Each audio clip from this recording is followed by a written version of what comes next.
Ladies, my microphone. I can hear myself. I can hear myself. Ooh. Ladies and gentlemen of the internet, thank you for tuning in on today's broadcast. I'm your host, Vulcan. We are back at it again with some Final Fantasy XIV. This time, we're about to conclude the Shadowbringers post-launch content. And we're just about to make our first steps in the Endwalker expansion. So it's going to be a good one. Hopefully, gonna be a solid experience. But first, let me have my cup of coffee. Hold on. And let me get my little friend out. My little friend. Cheb. Hello. You wanna protect chat? You wanna look over chat? All right. Set you aside. He's gonna protect you guys. He's going to be one with you. One with the warriors of light. So we are gonna have our coffee and we're gonna go ahead and play some Final Fantasy XIV. Some Final Fantasy.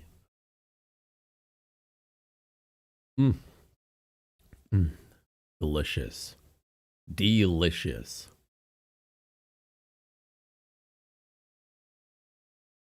Caffeine. Pump caffeine right in my veins. Yes.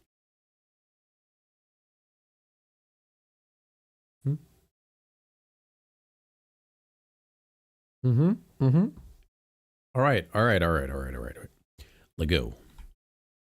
Lego. Let's get the show on the road. Let's get the show on the road. On the road.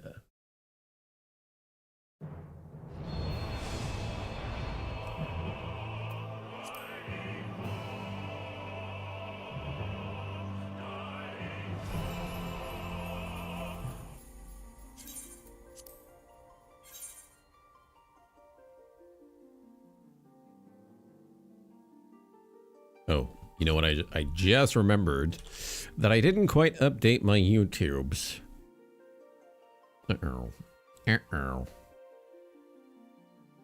I forgot about the YouTubes. Can you believe it? It was shite.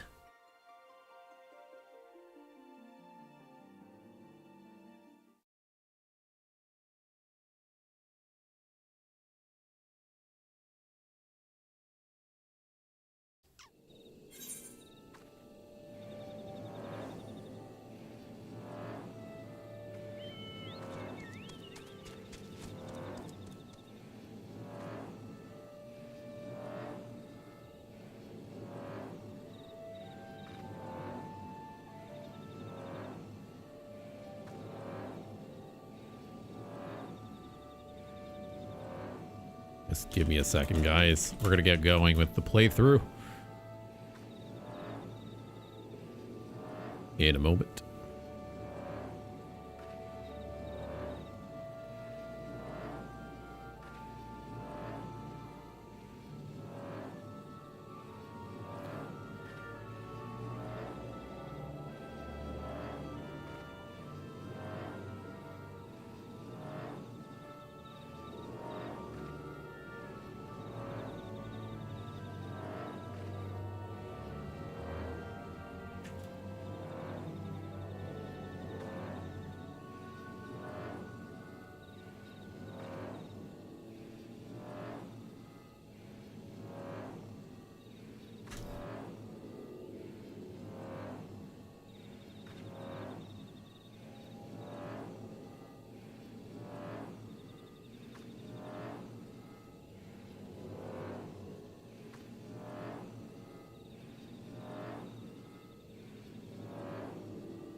All right.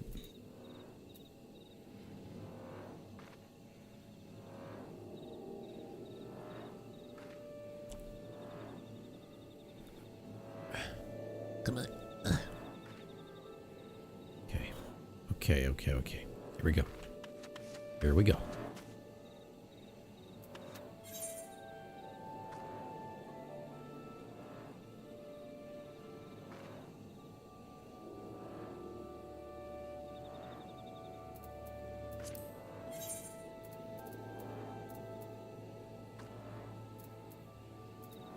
Hello, Tark JJ. Lolly Ho. Happy New Year to you. And welcome back. Or welcome. I don't know if this is AJ from Twitch or if you're a new Lalafell enthusiast. Why am I not a Lalafell? I am one of a kind. I am the first and the last of the amphibians. First Pepe, breaker of memes.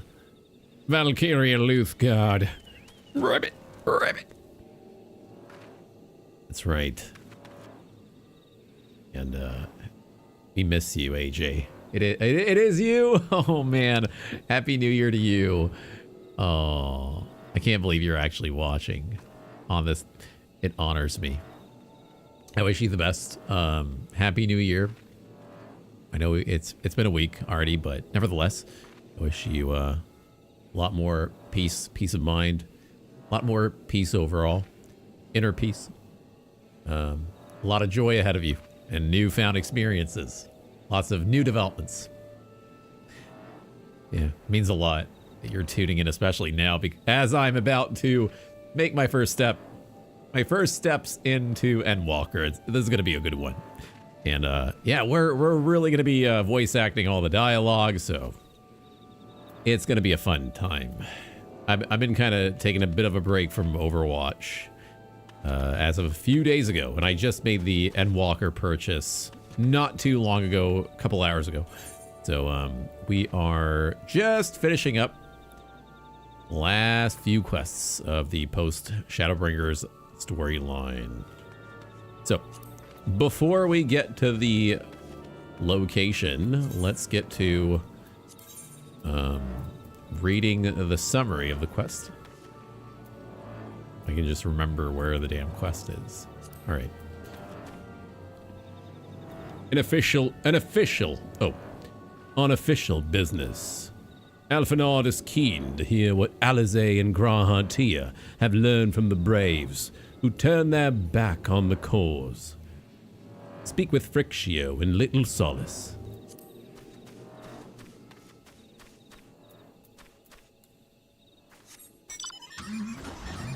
All right. Let me get my Lambo. We shall make our way to Little Solace in our Maserati. Where the bitch is at. I said where the bitch is at. It's my birthday. It's your I can't. Oh. I'm sorry. Can't barge through the gate. I cannot barge through this gate. Fuck me. Alright. Oh, I'm not even going the wrong way. I'm not even going the right way. Browsing YouTube and I saw you in my feed. You colored your hair. It seems... Yes, well, it's kind of fading away at this point. I had more blonde going on, but it's been a couple months now. And I've been hard at work with uploading a lot of my Overwatch 2 voice impressions. So I don't know if you noticed that on your feed too, but I was pumping out a lot of these video reels of character impressions from Overwatch 2. And I've been having a lot of fun dressing up as the characters, so I even recently impersonated the last new character, Hazard. So that was a fun challenge for me to get into a Scottish accent. Kind of a tough one, but I kind of managed, nevertheless. But yeah, I started off with, as far as the hair dye, I had a few highlights, and then I decided, you know what? I'm gonna go ham. I'm gonna go blonde with the majority of the hair. I didn't get it dyed on the sides, but I had it on the majority part of my hair. I'm actually, it's funny we're talking about that because as I was changing after taking my shower at the gym, I was looking at myself and going, I kind of want to dye my hair black and go for a strand of blonde or white.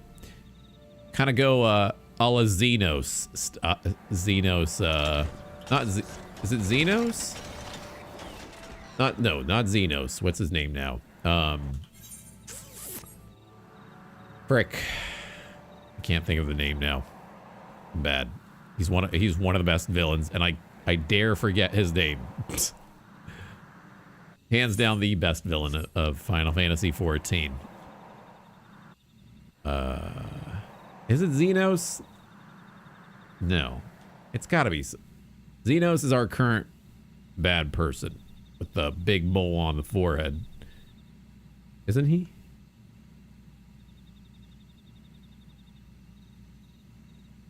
Yeah, okay. So I'm talking about. Thank you. Yes, Emmett Selk. I'm wondering. I'm kind of considering it. Going all black with like a strand of white. Something like that. Thinking about it. No. Watch out.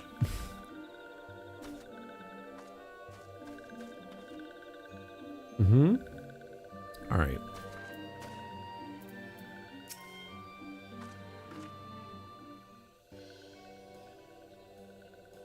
Ah, welcome, brave one and friends of brave one. How good it is to see walking ones again so soon after the meeting. Should this one perform the customary dance of greeting? No, be at ease. It is true that these ones once delighted in making walking ones dance, but no more. Horned one Carne Senna said that walking ones would be coming to little solace.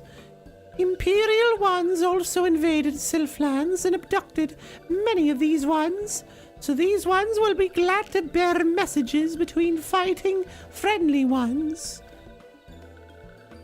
That is heartening to hear, Elder. It will require all ones to work in unison to stop the Telephoroi. These ones will try very hard, of course, but in matters of war, these ones have little experience. Any advice walking ones can provide would be most welcome. Oh, another pretty silver-haired one. In quite a hurry, it seems. Alize, you must come quickly! Whatever's the matter, Alpha Lord?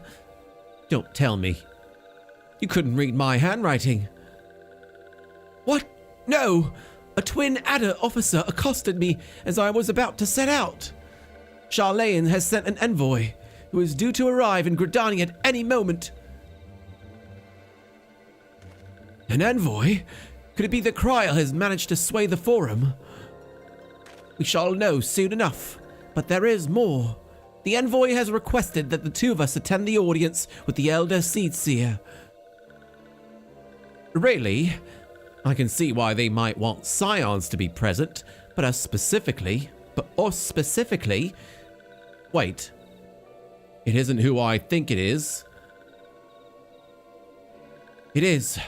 I could scarce believe it myself, but when I inquired as to the envoy's identity, I was told that it was one of Fourcheneau Levailleur. Your father? Well now, the fact that a serving member of the Forum had journeyed here would be surprise enough, but him? Quite. I glean from this that they are taking the matter seriously. That may be, but why him and not one of the other 98 Forum members? unless he volunteered for it. It has been some time since you last saw your father, has it not? Could it be that he is concerned for your well-being? Perhaps, but he has always been reluctant to discuss his work with us. Indeed, and whenever we write to our parents, it is invariably our mother who replies. Nevertheless, I welcome the opportunity to meet with him after so long, even if it is secondary to his true purpose here. Elder Frixio, loath though I am to cut our visit short, we must return to Gridania. Pray accept my apologies, along with my report.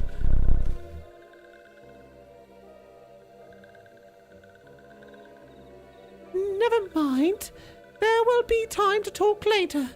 This one won't keep walking ones from more urgent matters. Go. The audience will be held at the Lotus Stand, where the Elder Seatseer awaits us even now. Let us be on our way.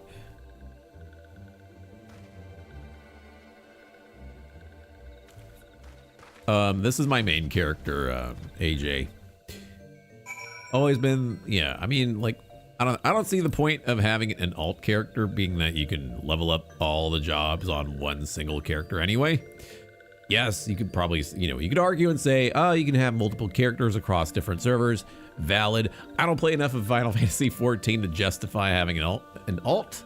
Although I think I do have one or two alts, but this is my main character, so I'm not kidding when I'm saying that this is my first time playing the main storyline quest. Right.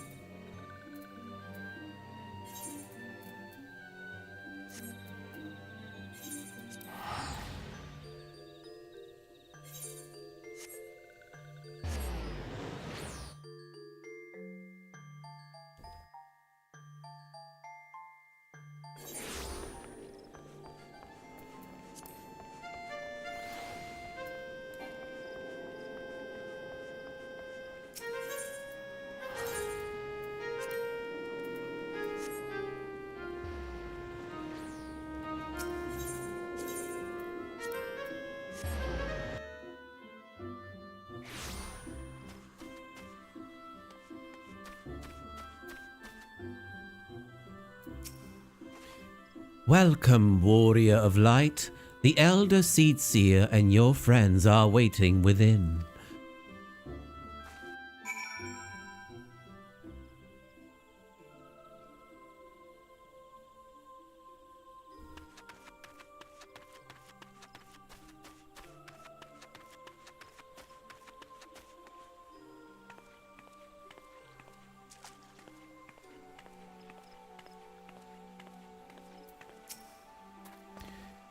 My friends, I thank you all for coming so swiftly. Word of Master Fulchino's visit took us quite by surprise. When the Alliance granted Mistress Kryl permission to request Charlane's aid, we did not anticipate so prompt a reply, much less that it would be delivered by a member of the Forum. What the nature of the reply may be, we shall soon discover.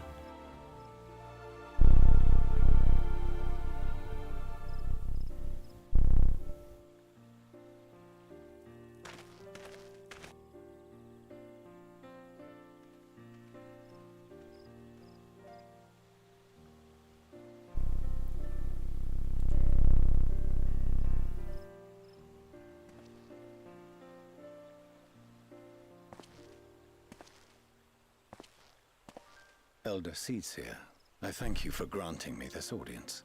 I am Fulchino Leveilleur, here in my capacity as representative of the Forum.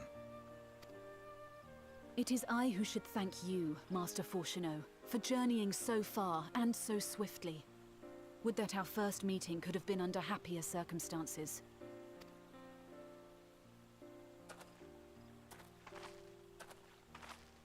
It has been too long, Father. You look well. As do you both. Ameliance will be glad to hear that you are taking care of yourselves. How is Mother? She misses you terribly, of course, but is otherwise a picture of health.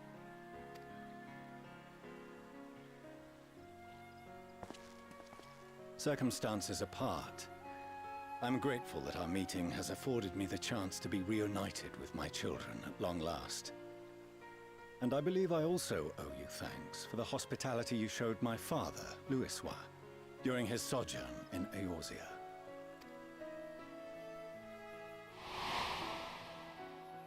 All thanks we owe to him.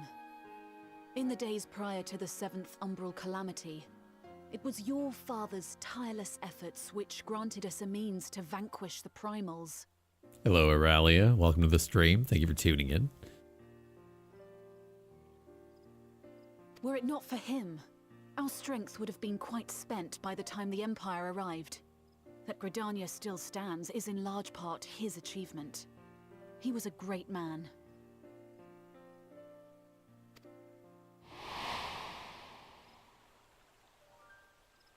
He would doubtless have been moved to hear you say so. I must confess, however, that I opposed his decision to intervene. And my position remains unchanged.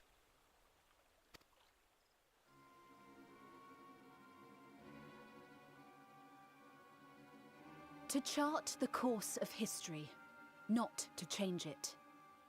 I am familiar with the Sharlayan stance. It is more than that. It is our way of life, who we are.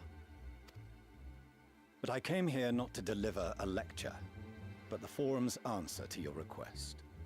Sharlayan will under no circumstances intervene in the conflict between Eorzea and the Garlean Empire.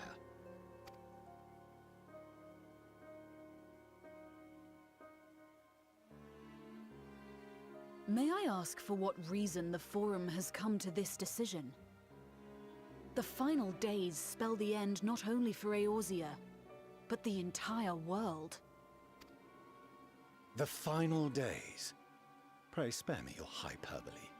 This conflict is no more than the latest in a series of petty squabbles between yourselves and Garlemald, one in which Sharlayan will take no part. If the final days were truly upon us, we would know. Father, you must ask the Forum to reconsider.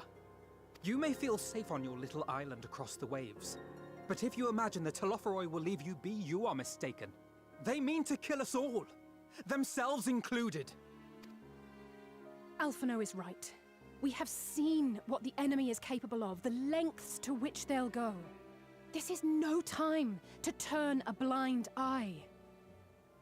If Eorzea falls, so too will Sharlayan. So if you truly love our homeland, you will join us. Now, before it's too late. What the fuck? What the fuck, Dad? Like, just spare the Shakespearean dialogue and just say, what the, Dad? Are you fucking stupid? We literally fought Ascian after Ascian after Ascian. You stupid shit.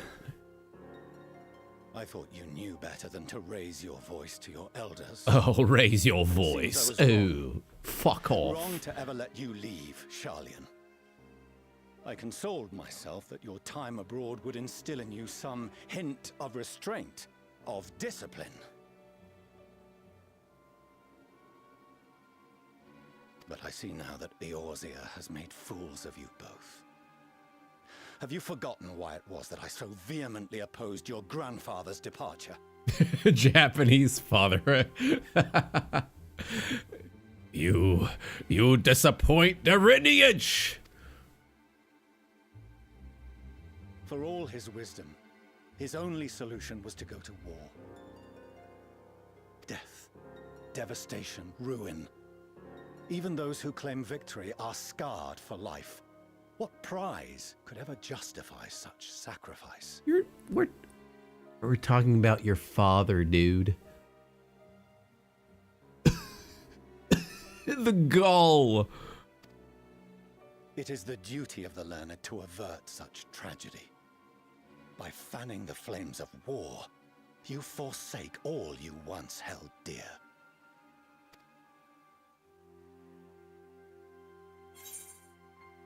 Ribbit, ribbit. Pepe is mad.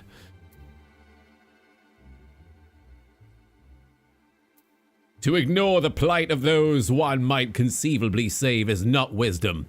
It is indolence. Ribbit, ribbit.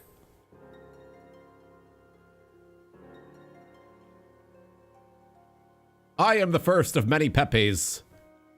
Breaker of memes. I see shall- your friend I shares shall your intervene. misguided ideals. But unlike her, you should know better. By espousing such barbaric notions, you subvert the teachings of Sharlayan and place all we have worked for in jeopardy.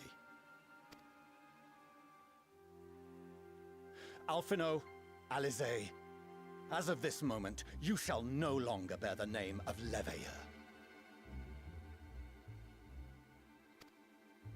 What? Father. How you choose to live your lives is no longer my concern. If you wish to walk the path of ruin, I will not stand in your way. Wow. Wowzers. Master Fortuno, while Sharlayan may have no intention of intervening in this conflict, we can still part as friends. Will you not stay and speak with us, that we might learn of Sharlayan's hopes for the morrow? I have said what I came here to say. Any further discussion would be meaningless.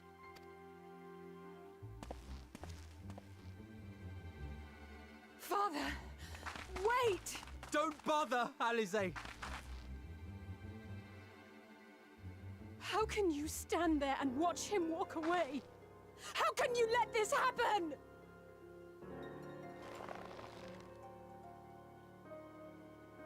Okay. It's a little bit dramatic. I think, like, did they not know? I mean, I'm not sure. I'm not sure if I think this is a bit of a weird reaction in the storyline, because wouldn't they have both known already by now how their father is? Like, why are they getting mad now, though? Didn't they expect him to be this way, though? I'm kind of, it's kind of odd to me, because we've been fighting through expansions, and now they have an emotional reaction of this level, of this gravity at this point in the main storyline. That's a little bit, yeah, a little bit forced, is what I want to say. Like, I feel like they could have, like, instead of them being excited to see father, they could have actually made it more interesting, where they were sort of like resentful instead, and sort of tense about it, instead of going, oh, hi, father, oh, father. Like, what? Could have actually made it more of a juicier, subtler dynamic there. But I don't, this is like, usually the writing is impeccable in Final Fantasy XIV, but this, I don't know. A little bit disappointed by that. A little bit disappointed by that interaction. It's just not very, like, for a game that is lauded for having fantastic character dynamics, this one really fails the mark for me. Because it doesn't make sense as far as how they react. I don't think it has to do with the localization. It's maybe more so the writing itself. Because I mean, they're animated. It's not even to do with, the character models are animated from the get-go to be excited at the sight of their father's arrival, when the father is already part of the organization that has not wanted to help their grandfather from expansions ago. So it just does not, it doesn't make any sense to me that they would now react in this manner. Anyway, back to the voice acting. So that's what he came here to say? That we're all fools for having the temerity to defend ourselves against the Telephoroi? And as for the rest, like it or not, this was the Forum's decision. To watch from afar while Eorzea burns. Father was but the messenger. And as he handed down their judgment, I could think of nothing to say that could possibly sway him. I still can't.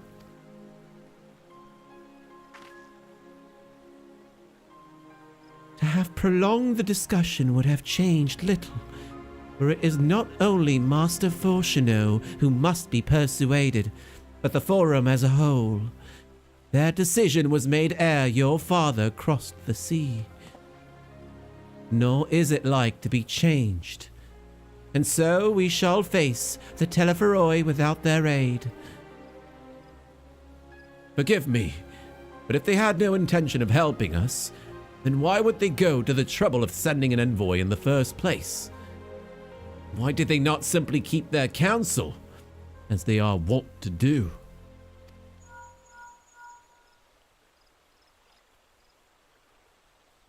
Nani? Ribbit. Valkyria. Oh, wait. Hold on, it's Cryo. Valkyria has Master Fortuno arrived yet?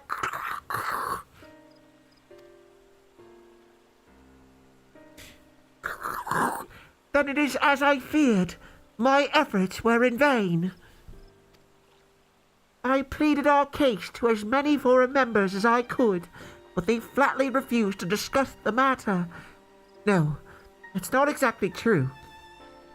I should rather say that they ignored every word I said on the subject without exception. It was almost unnerving. Could it be that they are hiding something from us?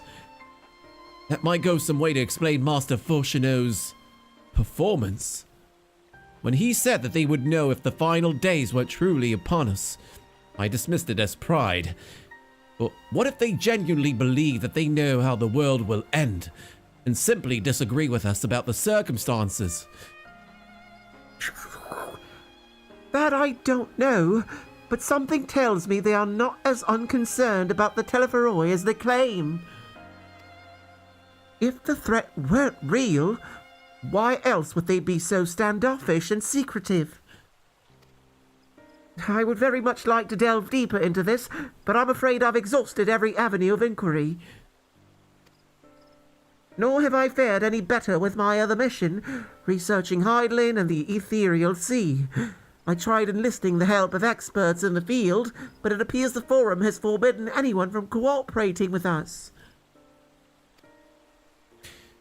Obstructed at every turn. So it would seem, but don't lose heart just yet.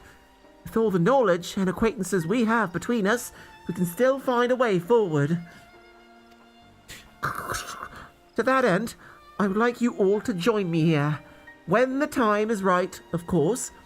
I am aware that matters in Eorzea stand on a knife edge, but with your permission, I can at least start making the necessary arrangements. What will you say? I've always wanted to visit Charlene.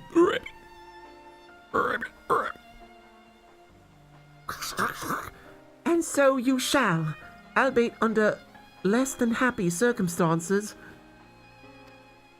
It may take a while to secure entry for you all. Welcome to the #1 shit show. But I'll let you know when everything is in order. Look after yourselves in the meantime, won't you? Thank you for following, Aurelia Merith. Much appreciated. Welcome to the shit show.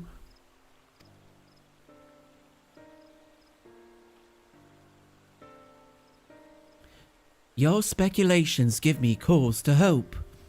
Yet if these seeds will bear fruit, I cannot say. While it is possible the Charlayans hide some secret truth from us, there can be no certainty that its exposure will prompt them in a change of heart. And so, for the present, we must needs confront the plight in which we find ourselves. The Forum has refused our request for aid, and it falls to us alone to contend with the Telephoroi. Even with all of Eorzea standing united, there is no guarantee that we will prevail. What does Charlayan intend to do if we fail?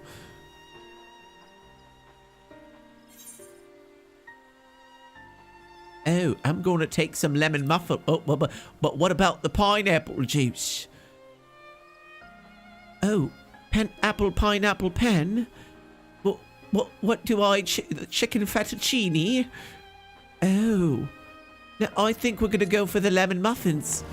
Fuck yes. I think Sansa Stark would like some lemon-flavoured muffins. Fuck me sideways. Hello? Can I talk to you? Can I, Senna? Can I? Can I? What? Hello? Waifu? For lifeu? Death unto dawn. Canacena seems determined not to let the disappointment of Charlane's rejection distract her from the task at hand.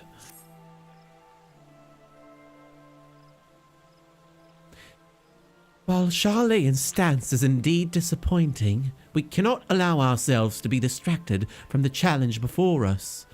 There is much and more to be done. I shall begin by sharing the Forum's response with my counterparts in the Alliance. Meanwhile, I would ask that the Scions... Grave tidings, walking ones! Grave tidings! What? Oh. Calm yourself, my gentle friend. What has occurred? These ones who went to see Feathered Ones sent terrible news. Destroying Ones have appeared in Xelphatol. Destroying Ones and captured Ones and even frightful godly Ones. Feathered Ones didn't stand a chance and were sent flapping and squawking. When did this happen? Is it too late to help them? Too late, yes. Much too late. But luckily Destroying Ones were only passing through and continued on west. Feathered Ones who did not fight were left unharmed. West? That would be Coerthus.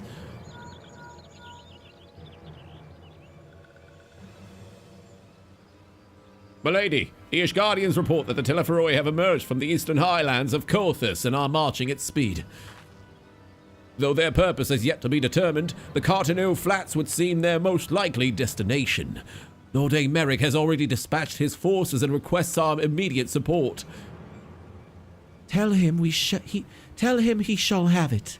The time has come for the Grand Company of Eorzea to prove its worth. Blah, blah, blah, blah, blah, blah. Ribbit. Well, mayhap it is a mercy that we do not have time to stew upon our misfortunes. Come, my friends, let us make haste to Cartano. Ribbit. Oh, wait! This one almost forgot. Destroying Ones were said to be led by Cackling Robbed One. This one must see that all Walking Ones know. Farewell. Shimon! Fandaniel? Who else? It was only a matter of time before that grinning maniac showed himself again. I shall have an airship ready to bear you to Cartano. Pray see to your preparations and report to the landing with all haste. At once, my lady. Let us away.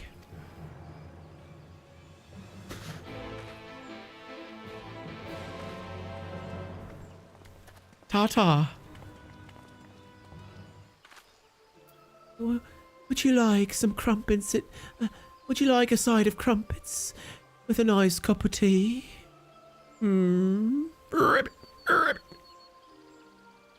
Why do you stare at me so longingly, Pepe the Great? Would you like to go to the nearest fish and chips place? Would you like to go to the nearest joint? Or perhaps you fancy some McDonald's? Oh, Kanisena's hair reminds me of a Ukrainian peasant lady looking to harvest the greatest of grains. Only lemon cakes. Fucking lemon cakes, mate. Okay.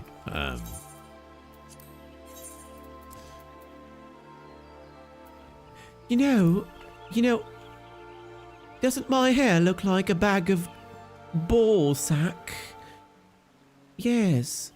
Yes, I let me take a look from behind, ma'am. Oh, can I touch it? Yes, you may. Do not shy away. Please rub my hairy ball sack. Alright, enough role play. As I swayed my amphibian booty left and right. Fuck. Oh, I can't.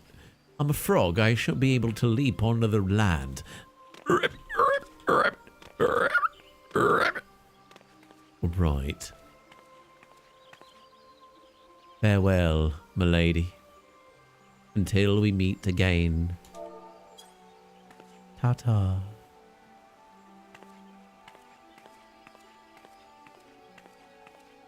She's only 28. Well, luckily for her, I'm only 31. Goodbye, my waifu. I miss you already. I'm a bit of a frog simp. Another 200 years. Ah, yes, that Juvederm. That Juvederm and Botox is doing wonders for her. Anywho, the next step in the great hero's journey we go.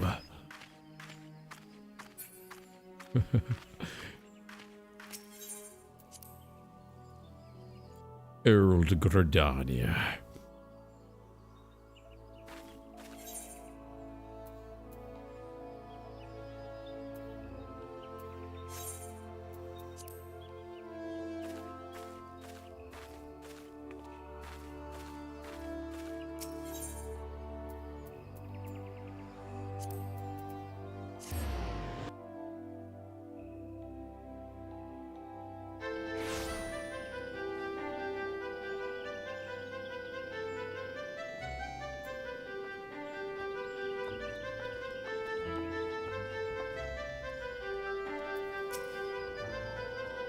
Excuse me.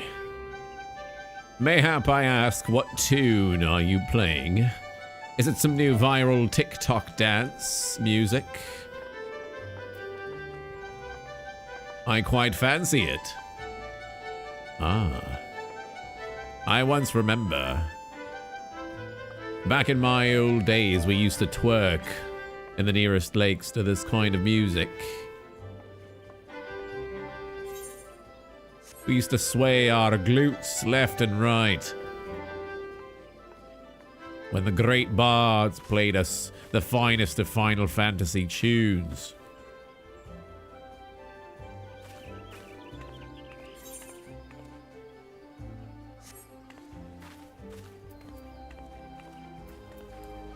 I'm going to walk very fast. Look, I'm getting my little jog in. I am power walking. Yes.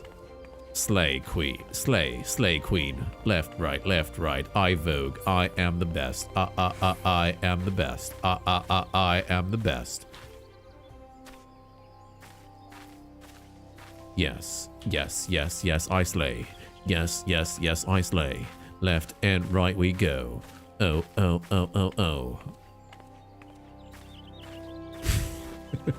Jesus Christ.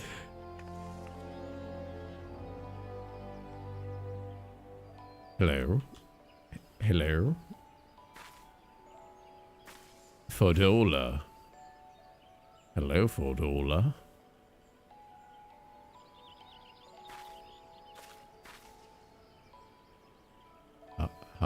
How do you do? How do you do? How do you do, Fordola? Huh? Huh? Huh? Huh? Huh? Huh? Huh? Huh? Valkyria, it would seem Fordola here has come all the way to Gridania to find us. I have explained the situation, but she insists her business is urgent. Aye, and it'll be over soon if you shut up and come with me, you fox. You stupid fox. Just follow me. I'm Fordola.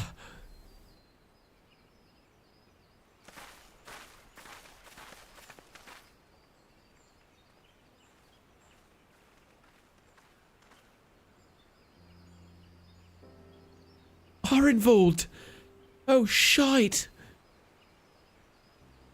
Arenvold! I can't tell you how good it is to see you. And before he's paralyzed from the waist down. Rip. Sad story.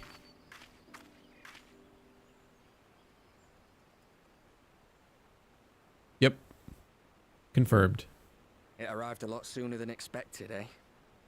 The day I craned my neck up at you. Only because you're sitting down. Unless...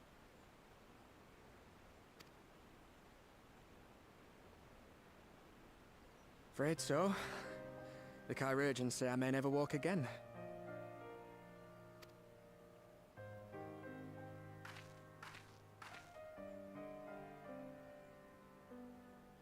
My frog's vacant stare at that. Uh-huh. Come on, Alfino, it could be worse. Besides, I didn't come here to dampen the mood. Quite the opposite. All I've ever wanted was to fight for a cause I believe in. But my fighting days are over. So I want you to fight in my stead. Be the hero I can't.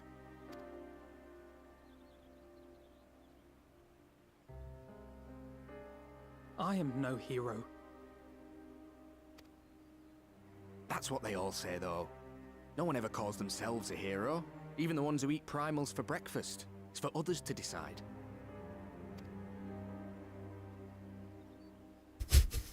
Look, Alfino. You already are a hero. To me and countless others. We see you doing your damnedest to protect us all. And you're not alone, are you? There are people who believe in you, just as you believe in them. The worst part about the outfit is that a lot of the times the camera, because the helmet is so big, it cuts out part of the camera frame. It cuts out the costume.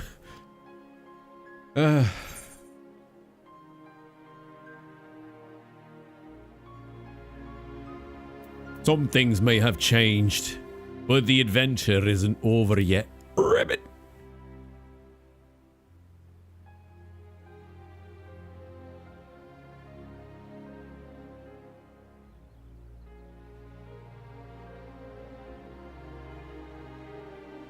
I know what's at stake, and how many people are depending on you. But I believe in you. Believe that you'll see it through. That's why I'm entrusting my dreams to you. Like Albert and Owley once entrusted their dreams to me.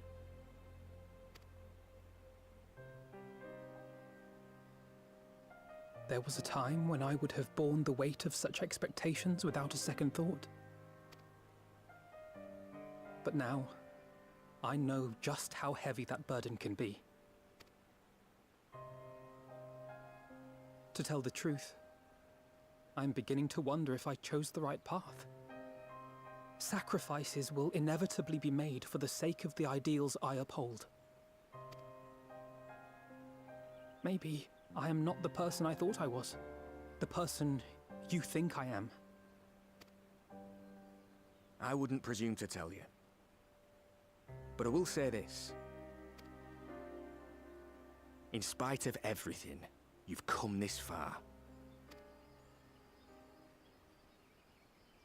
The road ahead might not always be clear, but you've never been one to give up or take the easy way out. And everything you do You do for others. For a brighter future. I'm proud to call you my friend. Well, I've said my piece, so I'll let you go. I know you've got more important things to be doing. Just give what I've said some thought, all right?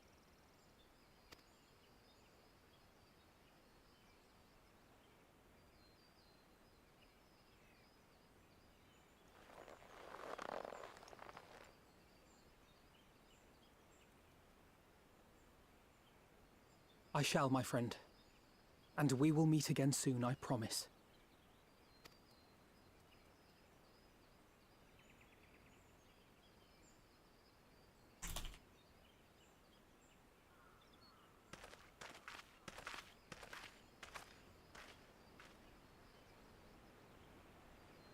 Nothing left for me to do but wave and smile. That's pretty much my character. All we do throughout this fucking main storyline is wave and smile. No dialogue. Like, fuck. I mean, we get to choose dialogue lines, but that's no voice acting. Pretty narrow view of what it means to be a hero. Do you know that?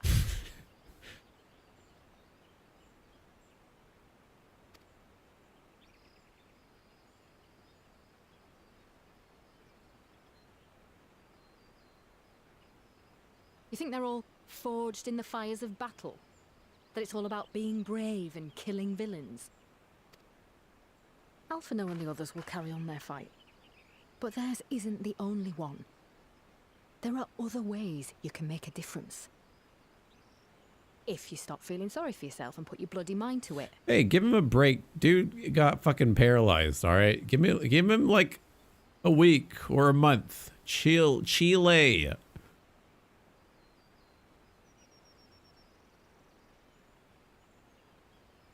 There's not much chance of me living the quiet life with you around, is there? If you're content to twiddle your thumbs thinking of what might have been, that's your lookout. But I reckon you've got some fight left in you. And I reckon you might be right. If there's a way I can still help my friends, I'll bloody well find it.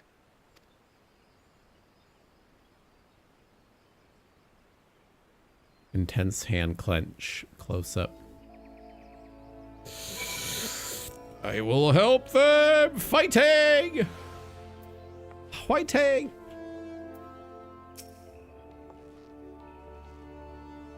You can tell me later what that was all about, but judging by the set of Alphino's job, or Alphino's jaw, it appears to have done him some good.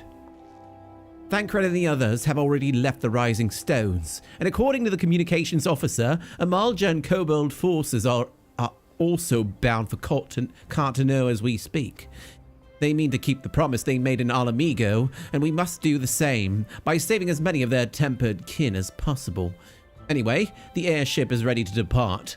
We should get going. Upon joining the Battle of Cartano, several cutscenes will play in sequence. It is recommended that you set aside sufficient time to participate in the battle and view these scenes in their entirety. In other words, oh fockity fock shit, oh, we're in for knee-deep lore. Bathroom break? I'm gonna pee in my coffee mug. No, I'm not gonna. Yeah, I'm not gonna pee. Don't worry. Your progress through the battle will be saved at certain points. In the event that you are defeated, you will be able to try again from the most recent of these. Please note that if you enter battles associated with other quests to log out from the game, you will be fucked royally. Yikes.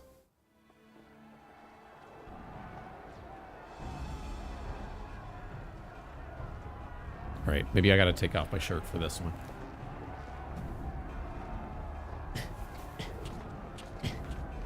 It's gonna be intense. Quick.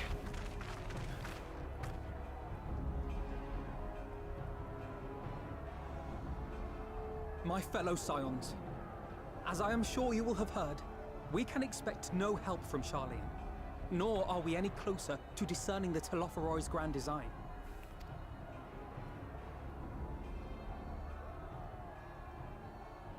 And now, our adversary moves against us in unprecedented numbers, compelling us to answer in kind. The outlook, in short, is bleak. Yet though our foes are many, and we but few, we may still tip the balance in Eorzea's favor. Of course. We will do what we always do. Deal with the ones our allies can't. A less than daunting prospect, judging by your expression. Could it be that you've dispelled your lingering doubts, Alphino?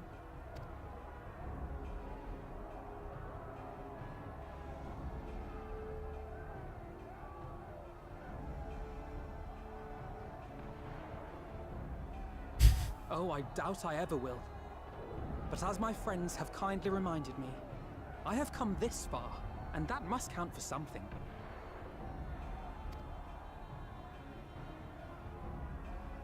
Gods be good, Alphino. That's what we've been trying to tell you all along. For one so bright, you can be remarkably dim at times. There is such a thing as overthinking, you know.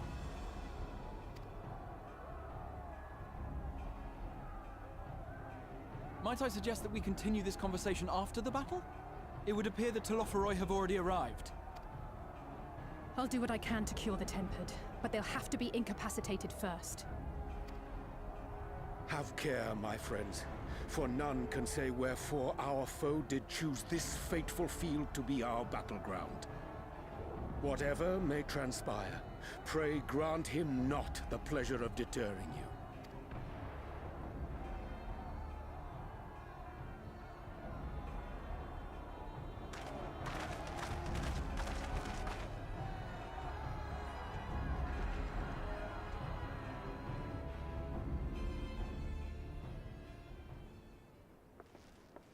Epic music, cue.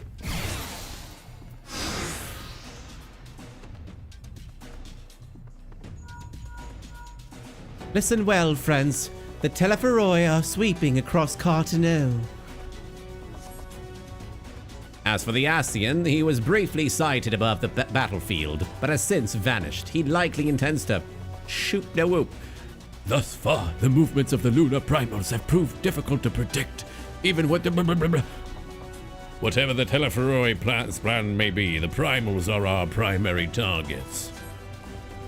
Understood. They will not elude the Scions for long. Bum, bum, bum, bum, bum, bum. Prepare yourself. Let's give it our all. Woo! Oh, I'm still walking. Whoops.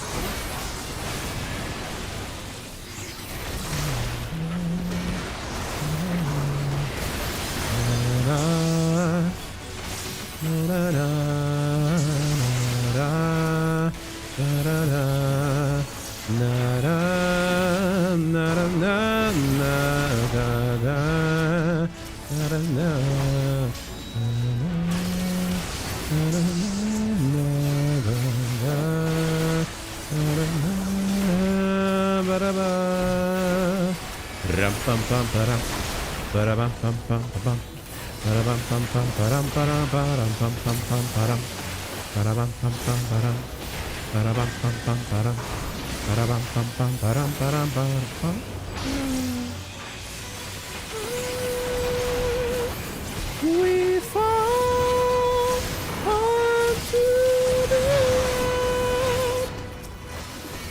We fall to the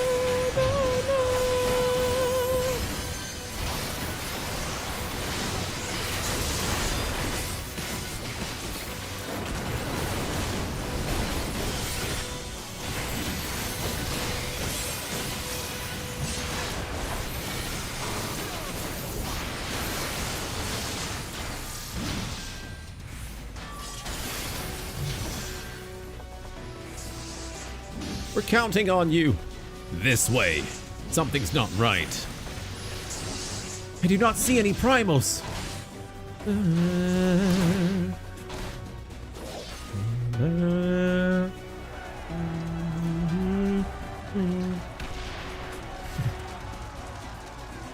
Run, Forest Frog. Run. Froge Gump. As the Scions spread out across the field, Alizé and Graha take the fight to the Telephoroi.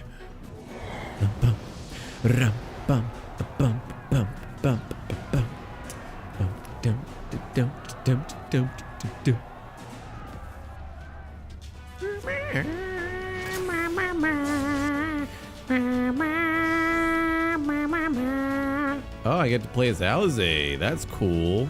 I love that. Vare Flare combo. Oh, I'm not good at Red Mage. Whoops.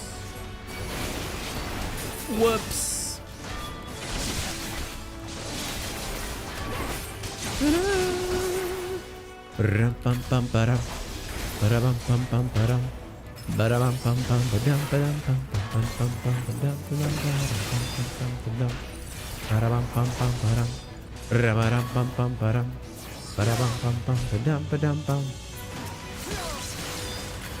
Allow me.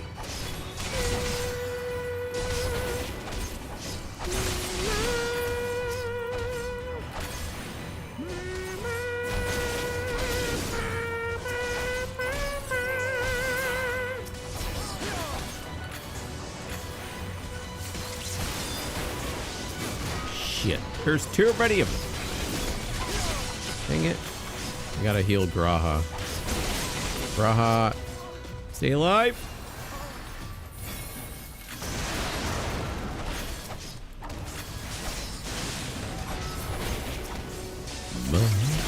We must see that their suffering is no longer prolonged.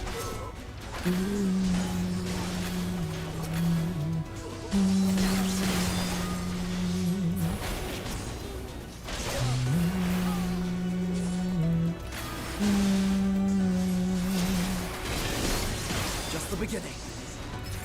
Right behind you.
Do you see that? The glyph? Yes. How worried should we be? Enunciation. Okay. Okay. Listen well and judge for yourself. Though I can see ethereal currents, I had not thoroughly examined those that flow through the heart of Cartano. But now that I'm here, things have become clear. The flats conceal an etheric confluence, like to the pillars of the Azim steppe, but greater in scale. Far greater. The glyphs the Fan Daniel has conjured reach into its very midst. And I believe I know their purpose. Should the lunar primals destroy them, it would spark a chain reaction with the potential to obliterate the confluence entirely. The resultant disruption to the flow of ether would sow chaos among the elements, prompting earthquakes, floods, and tempests large enough to lay waste to the realm.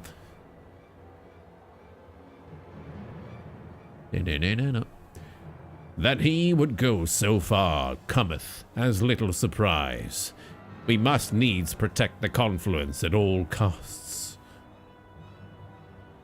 At all costs. Irianje. Why hello there. Why hello. Defeat Lunar Odin. Yes. Is that Odin? So the time has come to pit my blade against his. Follow my lead.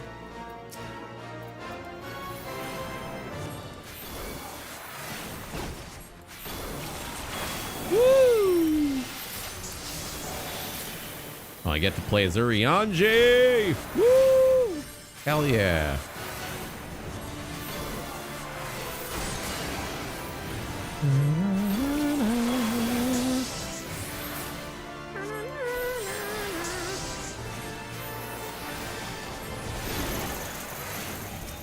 I can't move.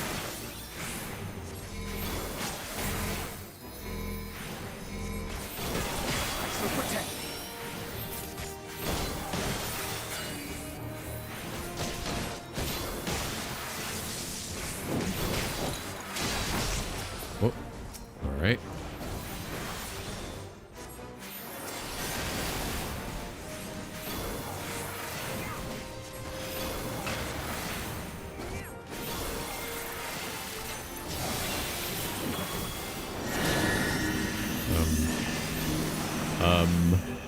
Oh, over here, I guess. My turn.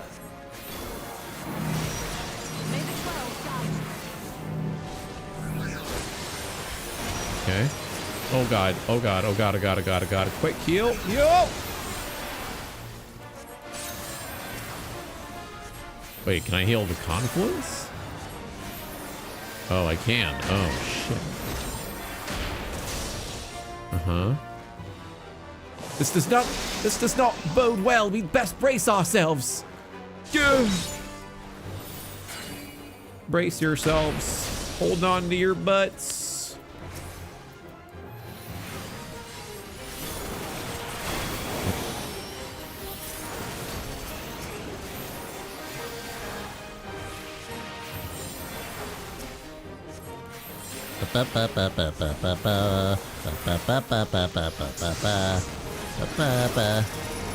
I've let my guard down.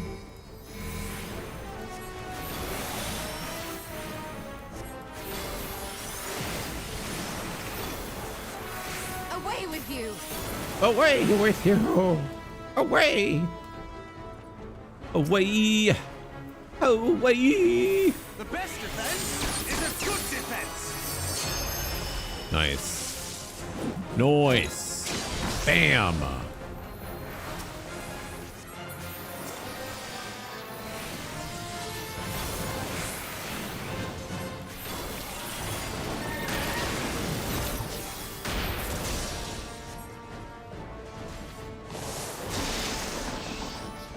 Okay. Whew. Oh god, that was a lot of fucking damage. Jesus. Actually, let me do that.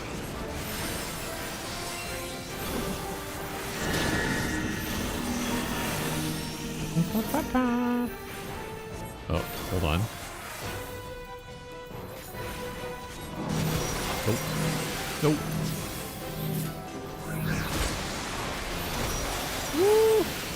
Oh lord. Huh? Mighty ultimate Zantetsuken. Zantetsuken. Wahoo!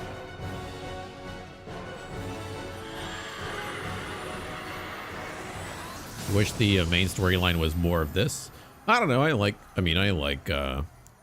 character development, but through dialogue, it's nice. Not many MMOs have this level of dialogue. Meanwhile, Krahati and Alize prepare to lock swords with Luna Ravana. Oh shoot. Oh, I love the soundtrack though.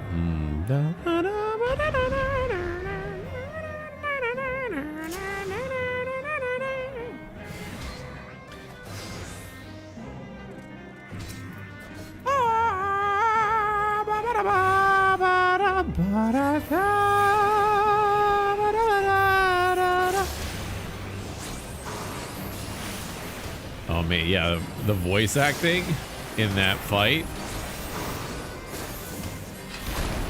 Yeah.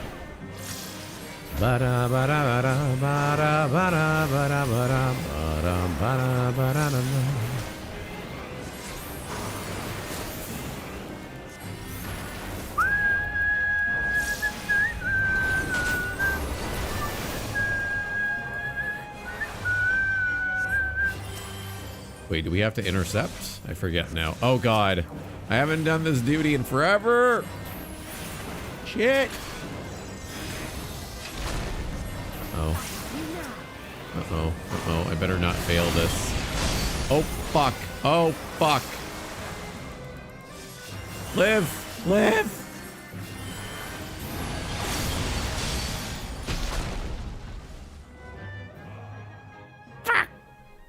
Okay, we don't have to do all of it, hopefully. No.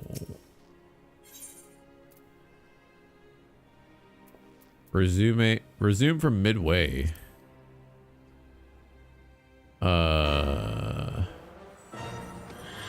That's midway? Okay, whatever. Okay. I thought we were gonna get to... Oh, wait a minute. Never mind. Woo! Oh!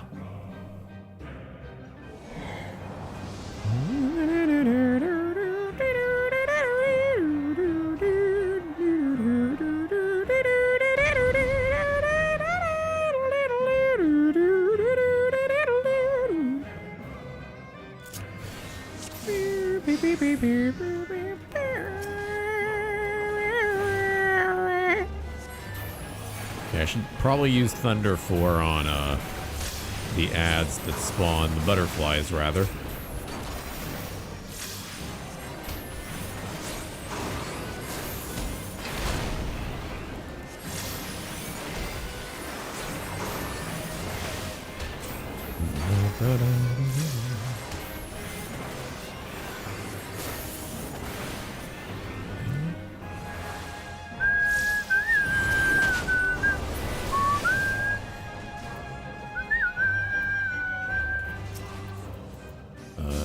Thunder 3, I think.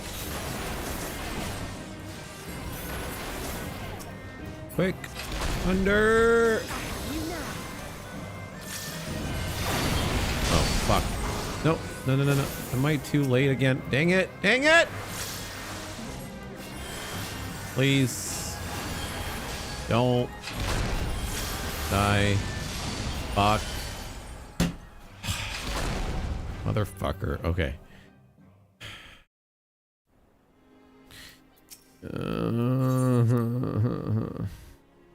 I guess I gotta spam that thunder quickly enough.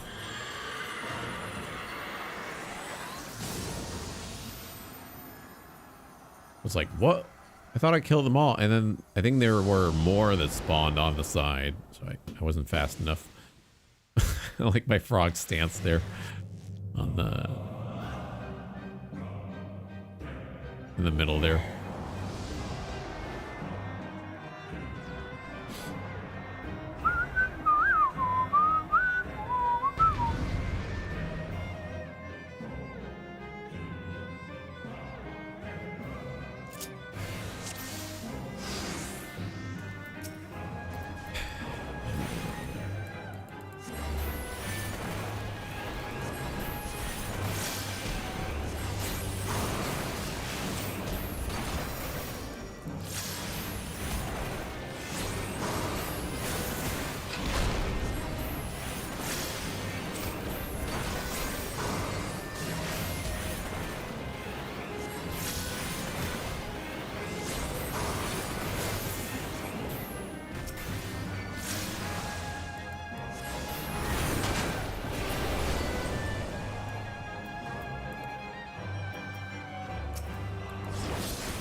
Oh my god, what? Like, stop targeting what I want to target, dang it. Please. I have you now. Maybe I should use break. Oh, maybe that's what I was supposed to use. Yeah. That entire time, maybe. Dang it. Oh.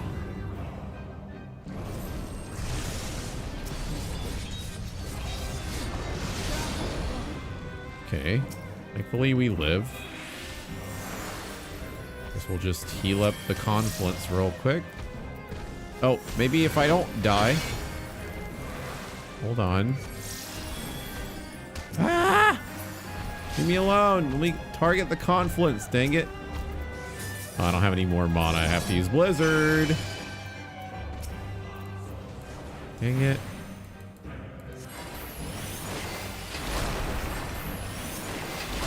Okay. Wait, don't die, Graha. Please. Sorry, I haven't played Black Mage in a while. I keep forgetting that Blizzard's supposed to be used for mana regeneration. Oh god. Oh fuck. Alizé, please. Such a pain targeting allies when you don't have the mods downloaded or whatever.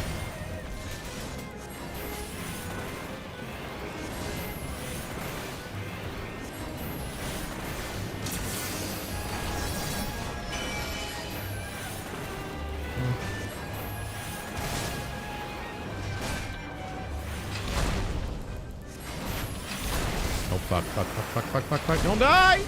Don't die! No, it is my first time playing through these quests. No, it's actually my first time. At this point in the, main storyline.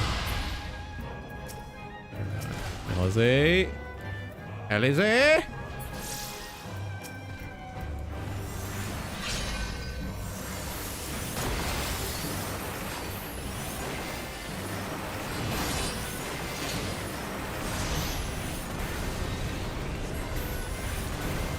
Huh? Wait, what are we supposed to do? Oh. Break. Wait, oh. These fuckers. Not again. Let us hope that break works as intended. Uh-huh. But why is it not breaking?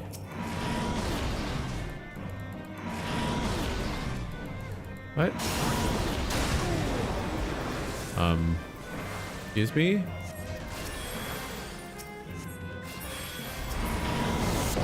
Please work. Oh god, Alizé, please. Whew, that was super close.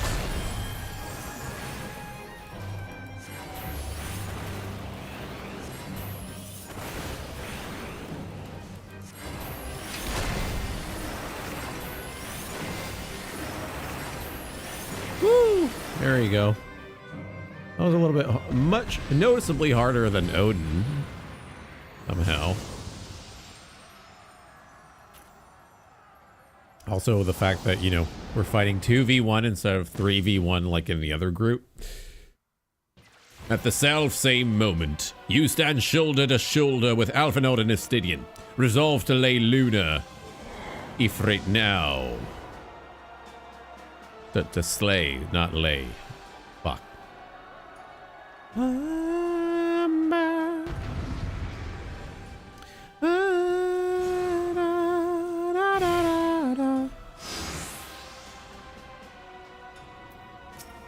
Luna Ifrit, the one Erenvold and Voldola encountered.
Oh. Oh, snap.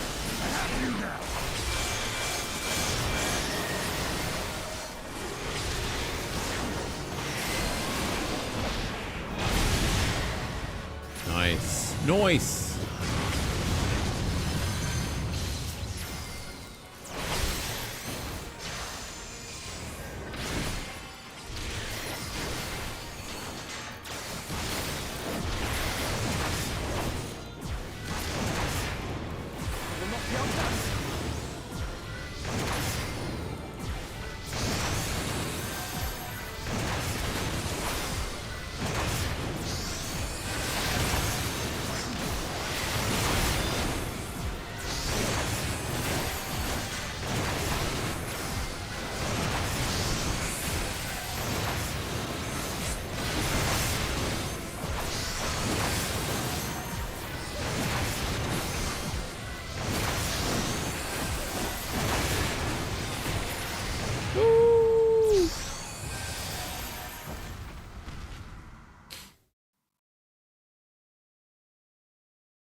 All right, baby.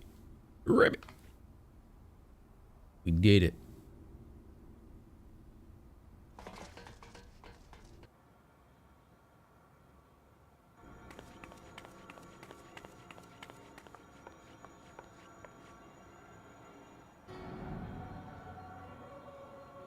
And thus another plan went up in smoke. I am beginning to see why Lord Xenos thinks so highly of you.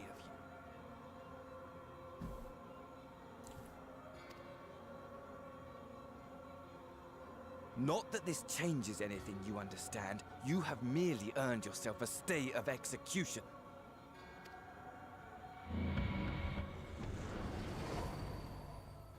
Mm-hmm. Mm-hmm. Okay.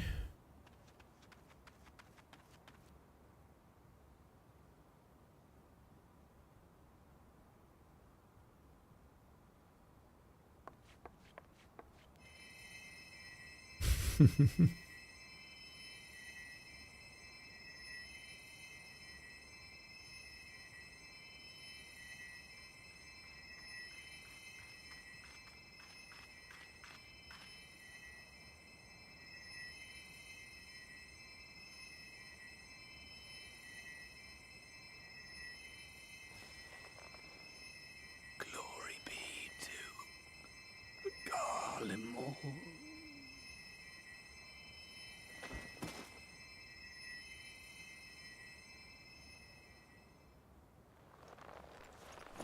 I thought he was gonna punch the body for a second. I was like, what?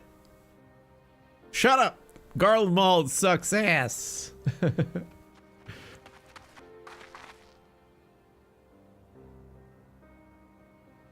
How fare the tempered? We've treated as many as we can, but some were beyond help.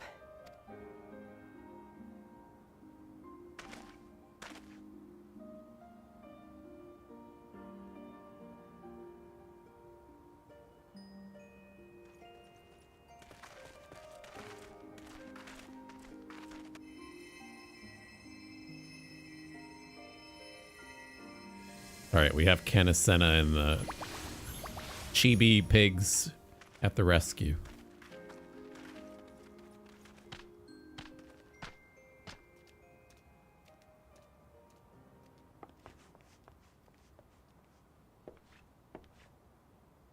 Do not hang your head so, brave scions. Though not all of our captured brethren could be saved, we are grateful for those whose minds have been restored. You could do no more, and that is enough.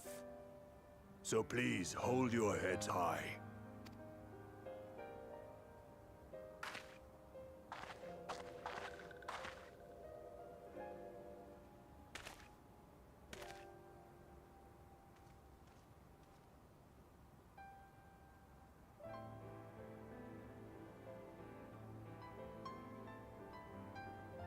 should have been quicker.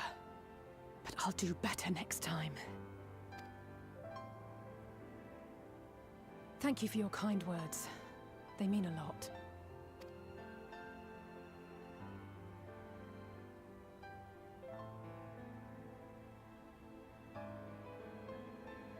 A victory at great cost, but a victory nonetheless.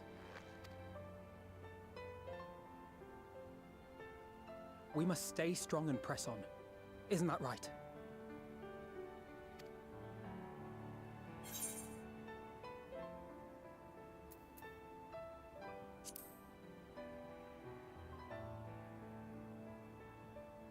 That Agreed. we will.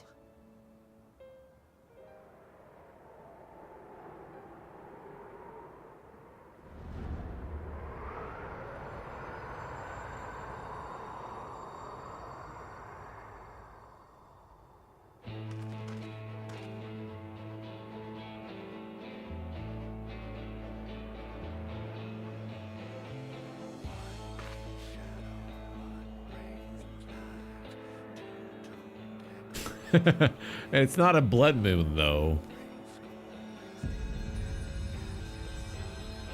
It's so pretty. Look, the Teletubbies child is gonna pop out.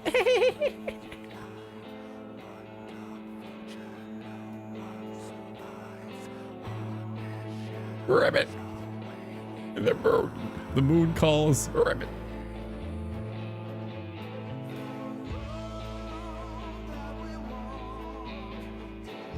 Oh, snap. We did it. We fucking did it. Oh, I'm gonna cry. Goodbye, Shadowbringers. Ah.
Yeah, Final Fantasy does have great music.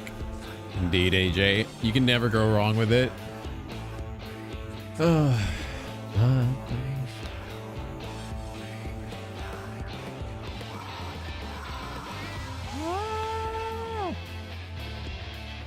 We fall.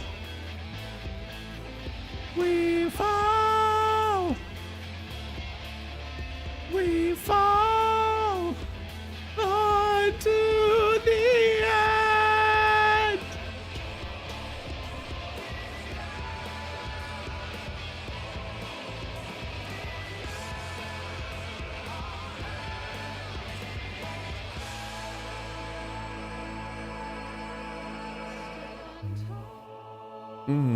Oh, this soundtrack. Oh.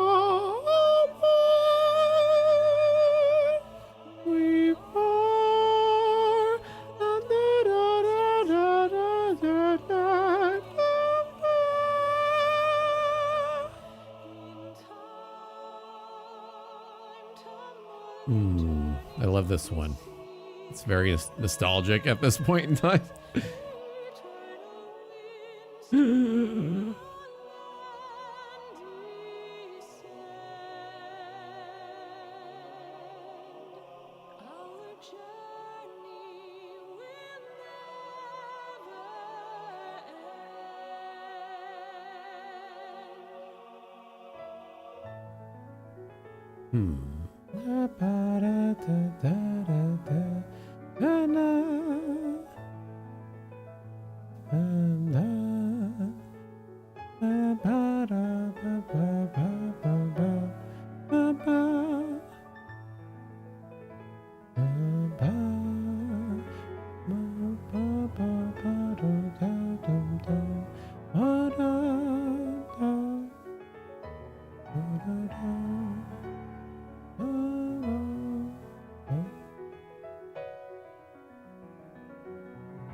Wait. Stormblood? Oh, I mean, Shadowbringers is like 3 times better. I mean, I'm not gonna argue that. Like, Shadowbringers is at least a double step up for me, story-wise. As far, well,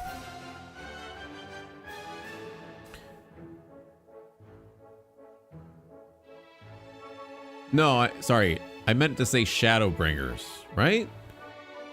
Not Stormblood. Did I say Stormblood by accident? I meant Shadowbringers. Shadowbringers for me is 3 times better. I might have accidentally mixed up the 2 names.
Boss music or the dungeon music. Ba, ba, ba.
Wormblood was leading into an interesting place, guys, showing back up.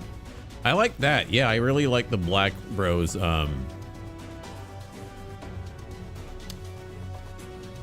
segment.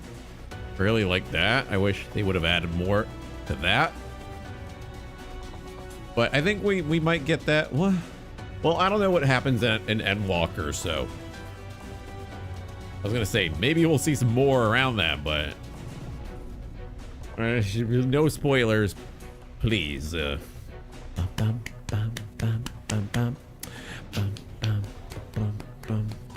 I've never played Gears of War, so I wouldn't know what that's like.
You never felt much attachment to Grodd Tia?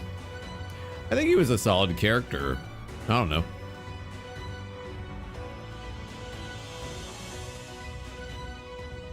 I mean, well, hopefully he still remains in Endwalker. We'll see. We'll see. We'll see.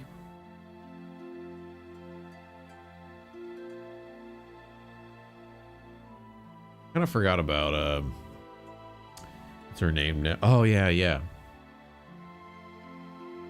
What's her nuts? Shiva, aka, well, not Shiva, aka, but geez, what's her name now? God, that was forever ago though. Heaven's Ward era.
I don't know. I'm just, I haven't figured it out, AJ. I'm just like having a moment here. I'm having a bit of a pensive / emotional moment.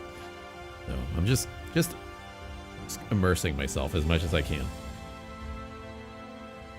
Yeah, I'm not gonna answer that. I don't wanna. I just want to go with the flow. Just want to go with the flow.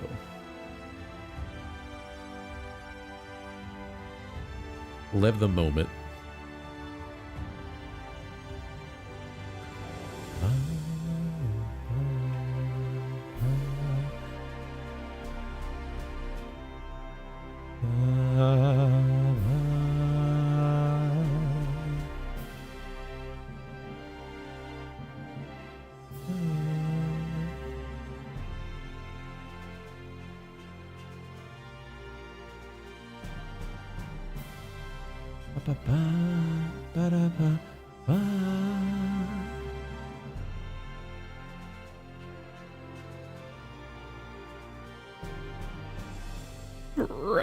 Ribbit.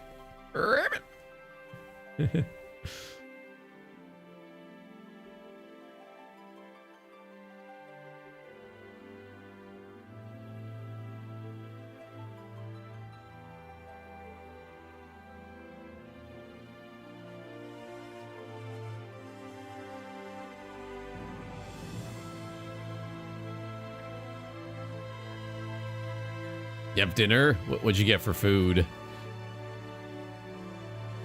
You have procured some lemon cake and some lemon muffins? Perchance? What could it be? A slice of the pizzerino with extra cheese?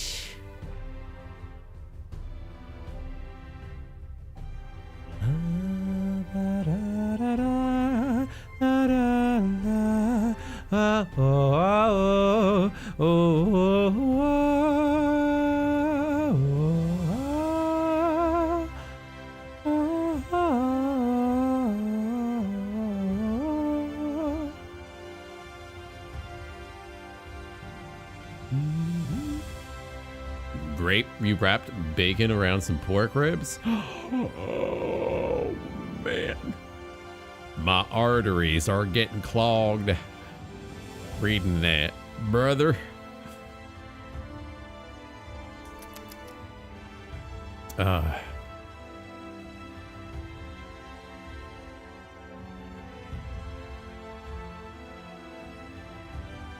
Lemon muffins are amazing. You had lemon plus raspberry muffins last week. Yeah, they're not bad. I'm personally not obsessed about muffins. I can live life without muffins. But a good homemade, like family-owned business muffin, I think is great versus something from Tim Hortons or Dunkin' Donuts or what have you. The bacon kept the juices of the ribs.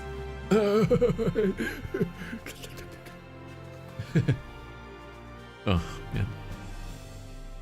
Hopefully you didn't burn yourself, though. Like, I feel like bacon fat juice, if you eat it straight away, you do run at the danger of hurting the roof of your mouth and whatnot. Yeah.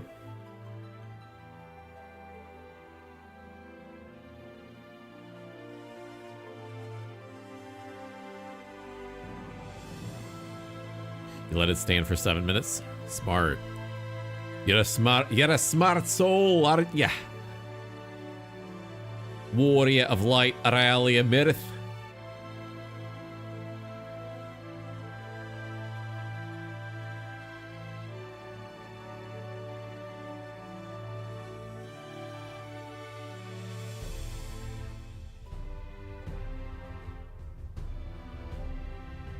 Da ba ba da da da da da da. Oh, oh, oh, oh, oh.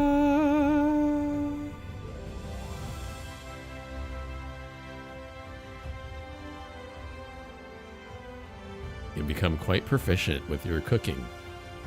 Oh. Speaking of which, in 2020, we did some cooking streams.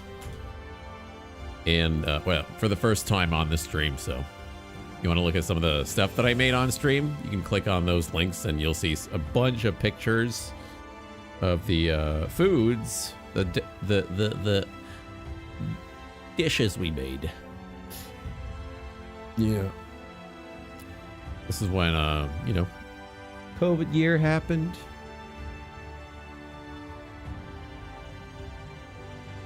Beef and broccoli stir fry. Mmm. Sounds good.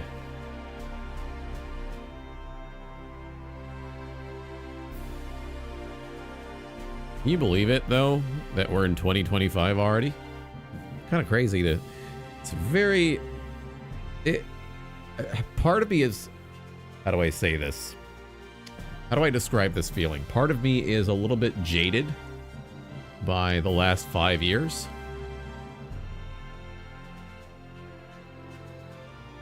It sort of feels like limbo. It feels like limbo. Like, feels like 2020 didn't. It still feels as if we're in 2020 or like part 2. There's not much that has progressed, frankly. Like society-wise. The 21st century has been mediocre at best. Like at this point, yeah. Well, nothing radical, and it's only worsened with the state of the globe, with the Russian invasion onto Ukraine, which is still ongoing and fucking tireless. Then the Israel-Palestine conflict,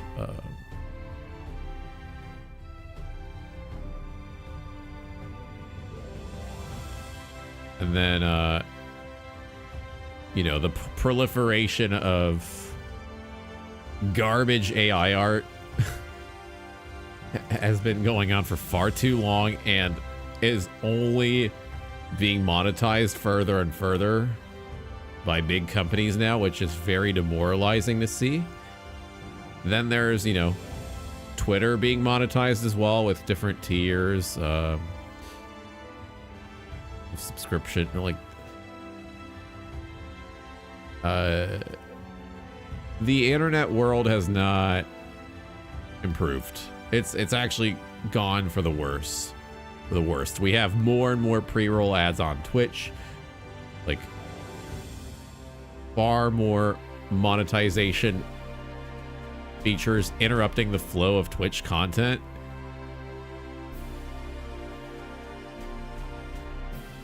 I mean, it's gotten like aggravating to the point that people can't enjoy a full, like, can you imagine if I, oh man,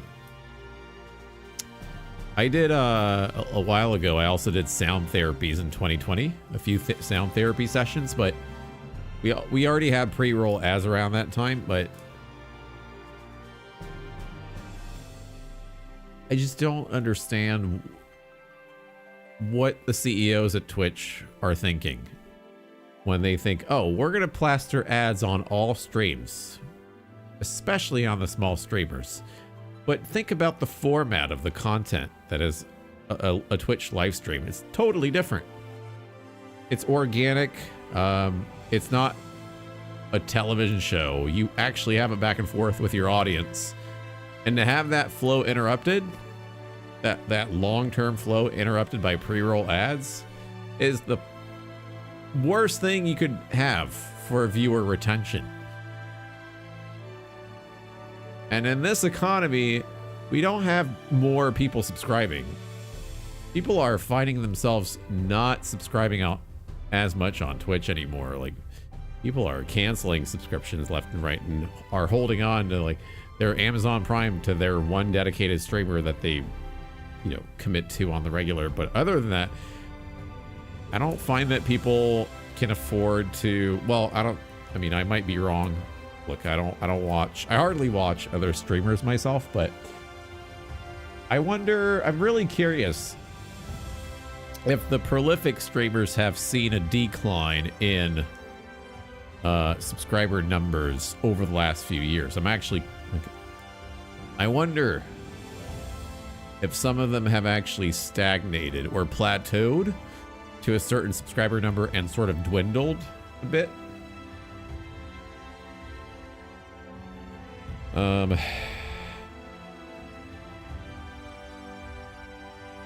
Yeah. And then also, you know, if we want to talk about technology and whatnot, we might as well talk about gaming also has kind of been at a bit of a standstill right now because we have so many reboots, sequels,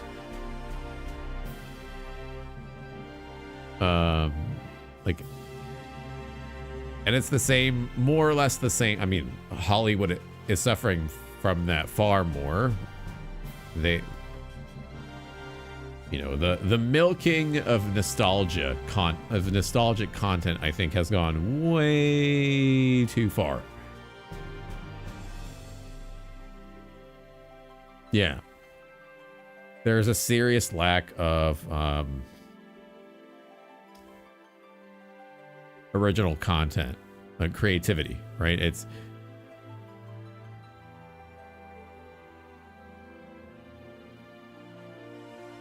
getting kind of tired. It's getting tiring to the point that we're being just desensitized. And it's hard to trust actually good content when there's a trailer around it, because a lot of people are bound to point out little flaws already, or things that remind them too heavily of other games.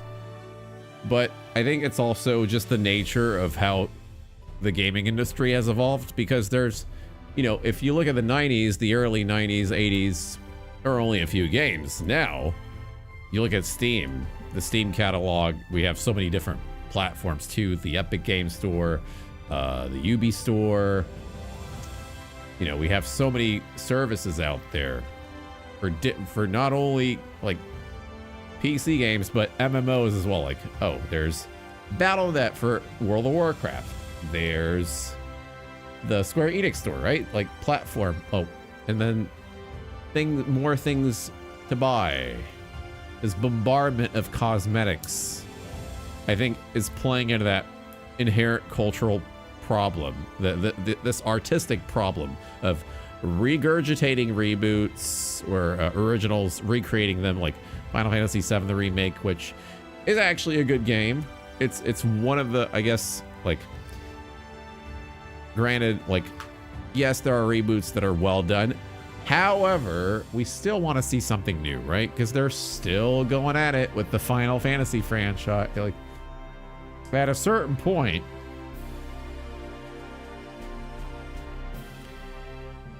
I think the games industry is going to have a bit of a reset in some manner, maybe.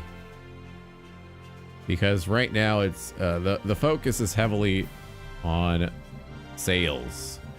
What can we do to sell, to get people to buy our game?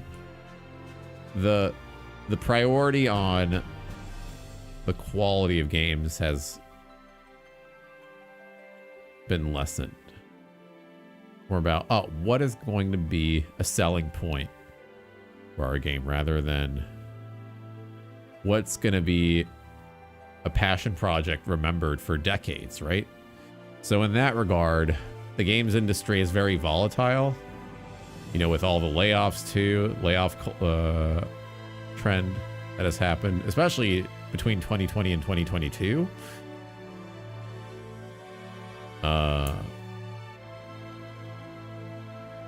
Yeah. You know, a lot of big enterprises are quick to lay off people when they don't need them anymore for certain cycles of content. But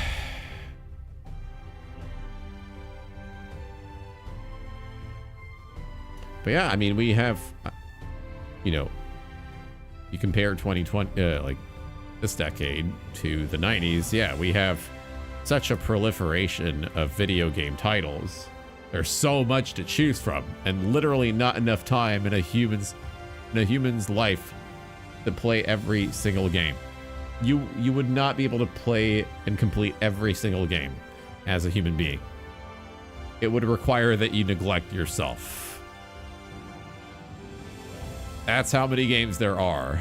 It's crazy. It's like, I mean, it's the same thing with music too, right? So many music genres,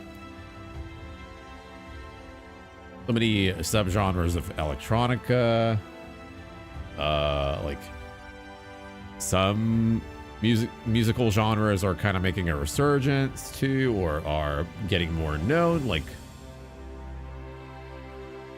Afro beats, Amapiano, like foreign music genres that are kind of making headway.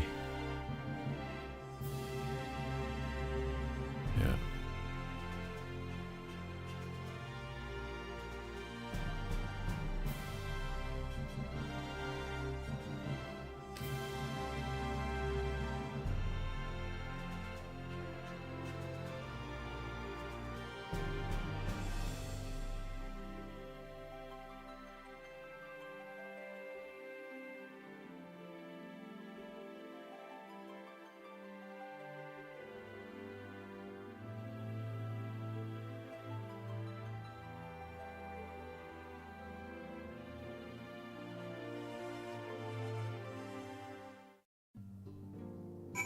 All right. Look at that. Oh, everyone's waiting back at the Rising Stones here. Okay, guys. Holy shit. We've actually completed Shadowbringers at this point.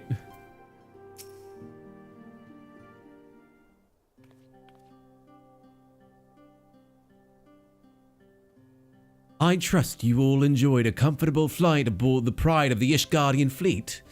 Lest you worry, the Bonanza has been towed to a nearby location to be retrieved at your convenience.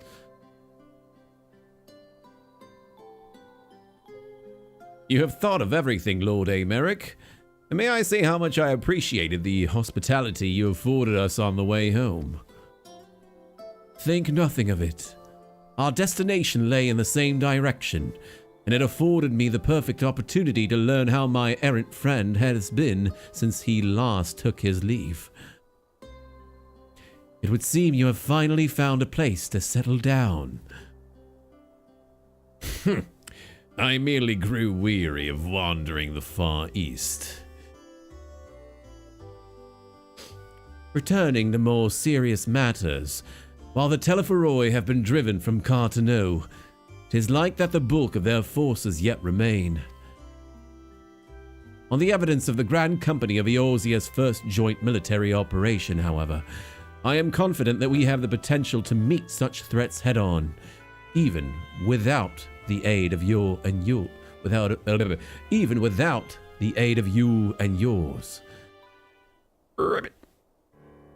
As such, while our forces keep the Telephoroi at bay, I would ask that you apply your talents to the task of neutralizing the towers. A sensible division of labor. While the towers remain, so too will the threat of the lunar primals. And given our expertise in the field of aetherology, we are better qualified to find the solution. That we are. Especially should it happen to lie beyond the Alliance's dominion. There's a time and a place for formal investigations, of course, but certain secrets are wont to hide where only enterprising individuals may venture. I could not agree more. There are none better suited to this task, nor any upon whom I would rather rely.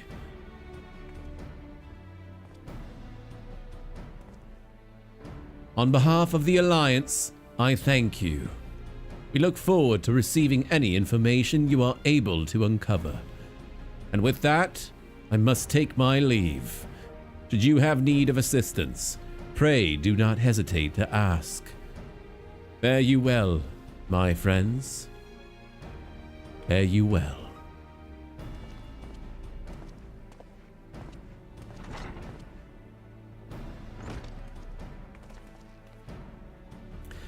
I confess, I had hoped to be able to study the towers more closely, vital as they plainly are to the Telephoroi's plans. If we can discern their ultimate function, we will be one step closer to understanding our enemy's grand scheme.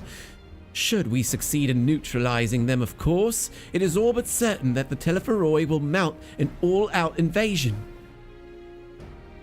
And then it will begin. The one who awaits at the heart of the chaos will come for us. For you.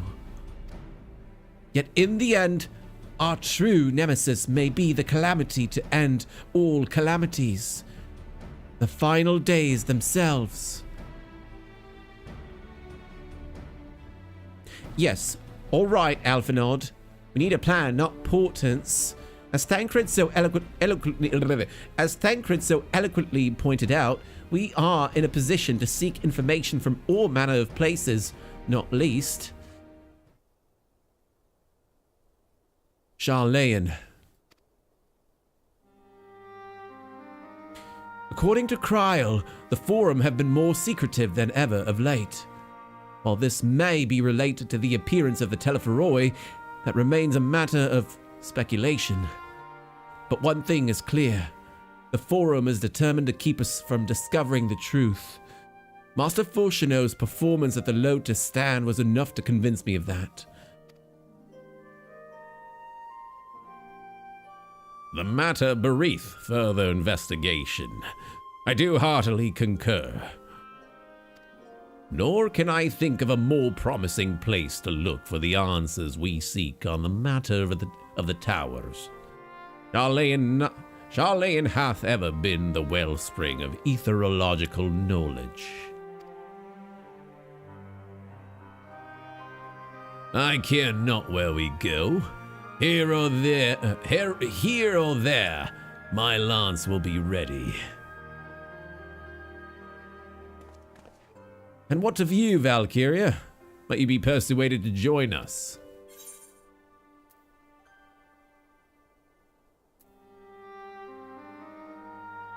Plot a course for Charlayan.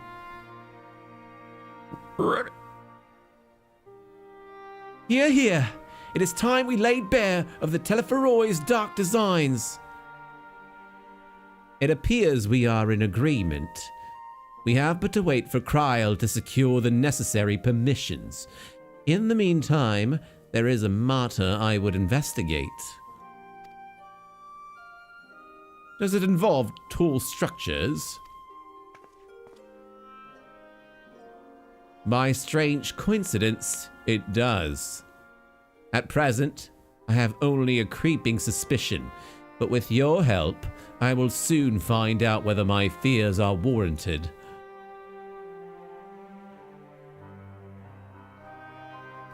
Warranted.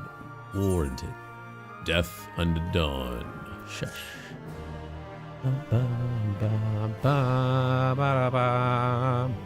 You've learned the emote shush.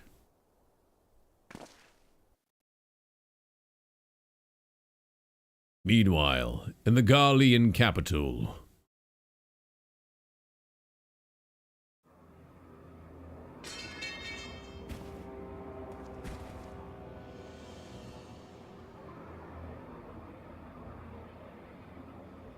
Oh. Job reveal. Inconspicuous job reveal. Those Eorzeans certainly are a stubborn bunch. Though I suppose you knew that already.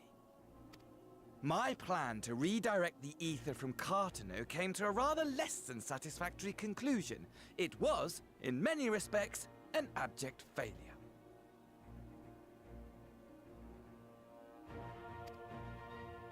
Which does, of course, raise the question of where we are going to procure the requisite amount. The obvious solution would be to draw on resources a little closer to home, though that would require our dreamer to dream a trifle more deeply.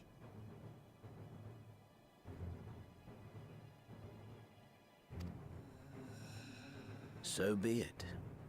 The dreamer will not complain. Then let us begin the preparations at once. With the gateway of the gods complete, all that remains is to gather the necessary ether, and our prize shall be within reach.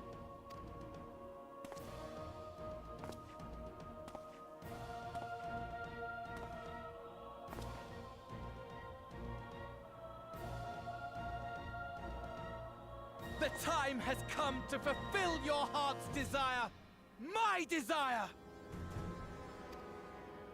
To relieve those wretched creatures of their meaningless existence!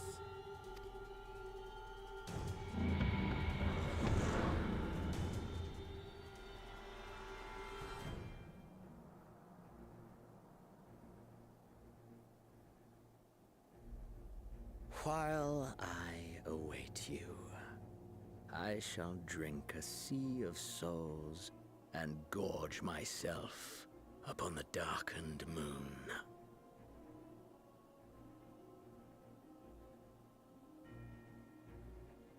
Then you shall come to me, all roiling rage and rancor.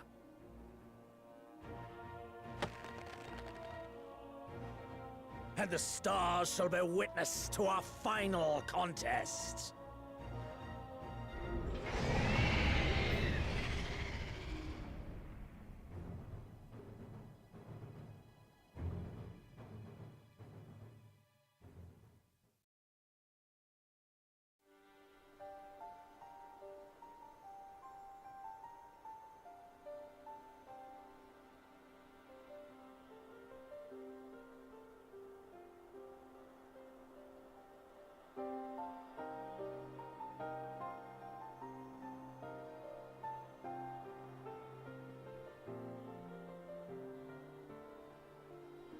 As I thought, the ethereal currents have been disturbed here too.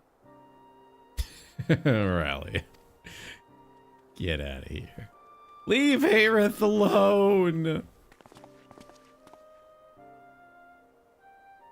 It was the same in Thanalan. Make that every location we surveyed. And the strength of each current has diminished dramatically. Far more than could be attributed to a natural occurrence.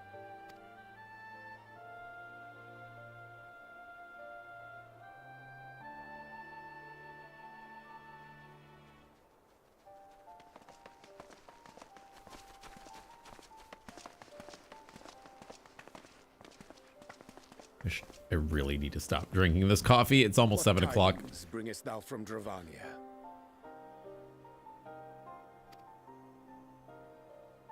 We took a number of readings, and noticed that the closer we were to the tower, the lower the etheric density became.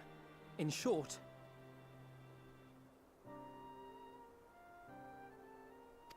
the towers are drawing upon the land's ether, which would explain how they were able to carry out the summonings.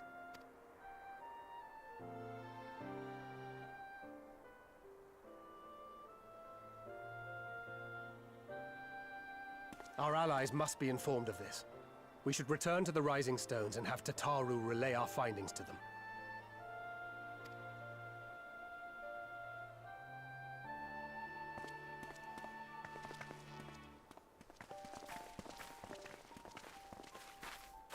Hear me. Hear me. Hear me. Hear me. Is this Twitter sex bot number 69? Oh, never mind. It's Heidelin. And with it, the end. Heidelin. Fate of the stars is in your hands.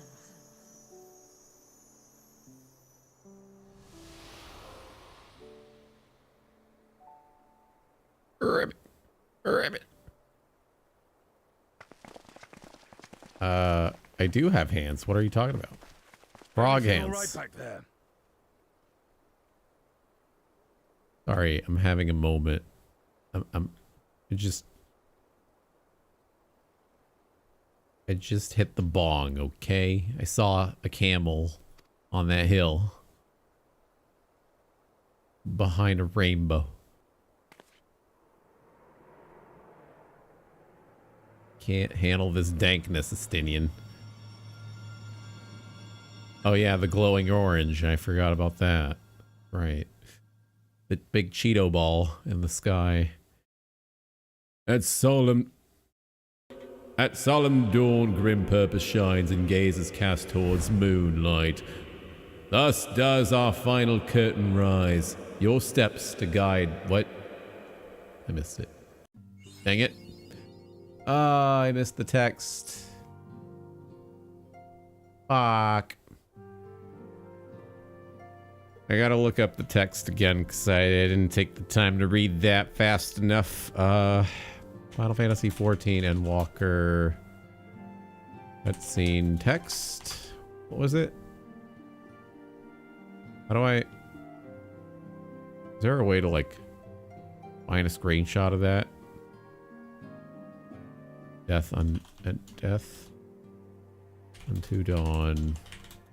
Text. That scene.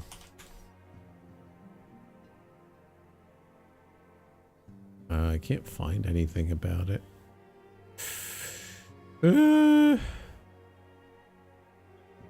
guess maybe... Hold on. What does it say here? Oh, there it is. I found something here on Gamerscape.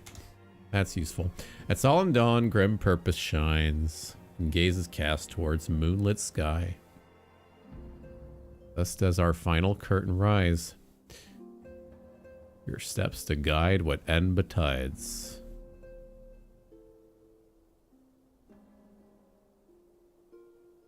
At solemn dawn, grim purpose shines.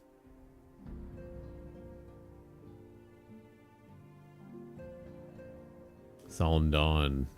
Nod to dawn trail? Question mark.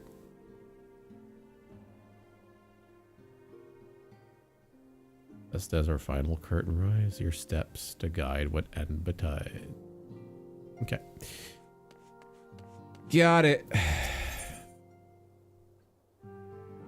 The next ship to sail.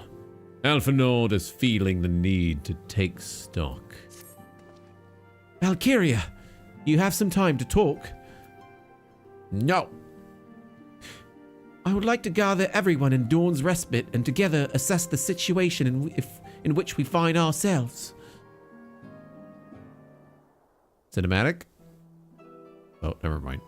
Or CG. When are we going to get that CGI? That Endwalker CGI, I wonder. Let us take stock of the facts, shall we? The crisis at hand began with the sudden appearance of ominous towers in a multitude of locations throughout the world. We have since learned that said structures were brought into being by an organization known as the Telephoroi. The Telephoroi's stated purpose is to recreate the final days of eons past, an apocalyptic event that would result in the destruction of all we hold dear. Already have these towers of theirs been the cause of untold suffering. Countless innocents kidnapped and imprisoned, their faith perverted for primal summonings. And unless we find a way to deal with the corruptive aura surrounding the spires, we can't even get close enough to rescue anyone.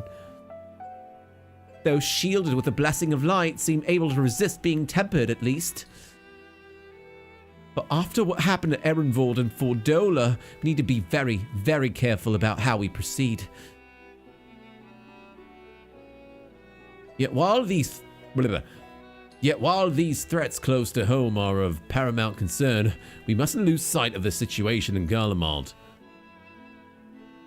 As you know, the Telephoroi are under the leadership of Fandaniel and one other delightful fellow, Xenos Ye Galvus, the Crown Prince and our dear friend.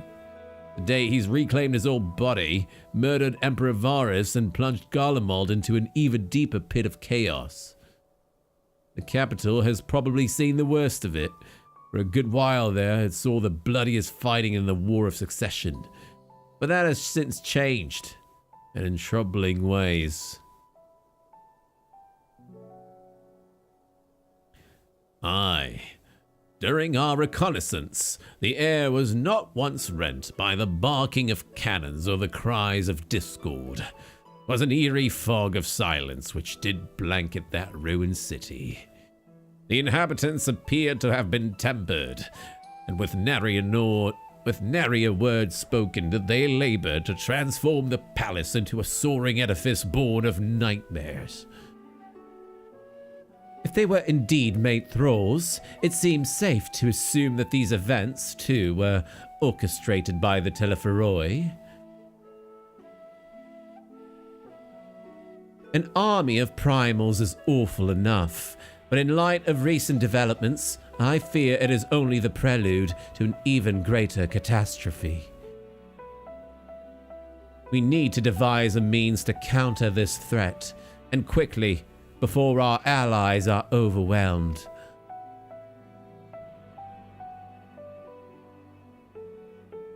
We will find a way in Charlayan, I am sure of it. Master Fortuno's comments regarding the final days were curious to say the least. The Forum knows more than it is letting on. Sorry to interrupt. We've just received word from Mistress Kryl. She says that arrangements for your visit have been finalized. Wahoo! You're to head to Libsalaminsa and board the next ship bound for Charlayan.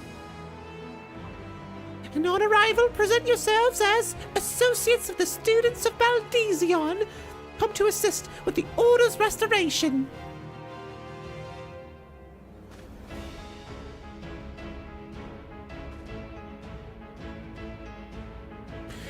The arrangements may be settled, but what of your thoughts? They must race at the prospect of returning home after so long.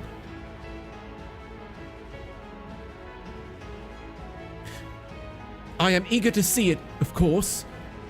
Of course. We should set off at once. We should set off at once. And I'll accompany you to the docks. You need at least one person there to wave and cry and wish you a safe journey. Ooh. All right, cinematic time, baby. CGI cinematic. Whoa. I think. Maybe. I think that's probably gonna happen when we actually leave Eorzea, or when we take that boat. Yeah. Das Boot.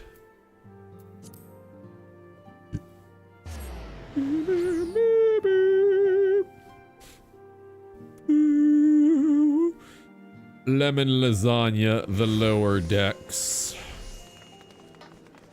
That's my favorite city. Lemon lasagna. All right. We are going to speak to Tataru. I guess we'll take the crystal, the aetherite, to the Arcanist Guild. Let's take the aetherite. We're gonna go head on over to the Arcanist Guild.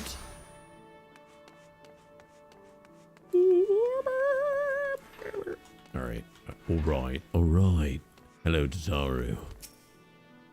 Everyone's here, which is good because I've already paid for your passage and the fee is non-refundable. Tee-hee. The ship for Charlayan shall be pulling into port soon, so please follow me and have all your luggage close at hand.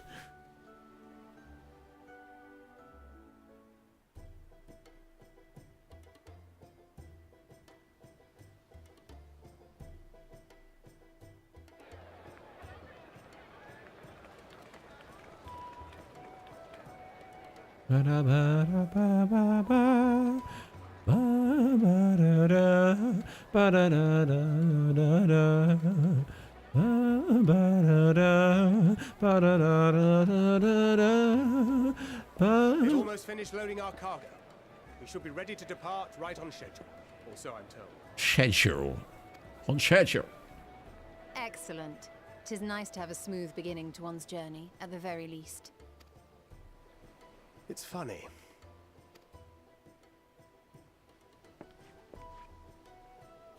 Master Louis Soir came here on a ship very much like this one. And now, years later, the street urchin he befriended that day is bound for his mentor's homeland. With his mentor's grandchildren, no less.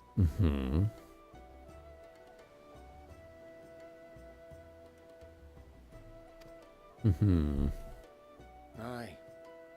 'Tis upon reflection that every twist of time's river and fate's whims are brought into sharp relief. Thou hast matured much in the intervening years. Wert thou not caught attempting to relieve Master Louis Soir of his purse scant moments after he made landfall upon this dock?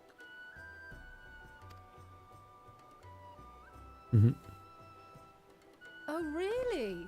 Now that's a tale I'd like to hear.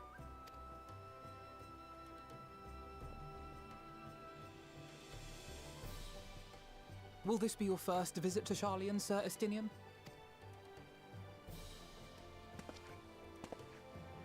Sir Estinian? Are we strangers newly met? Why this stiff formality?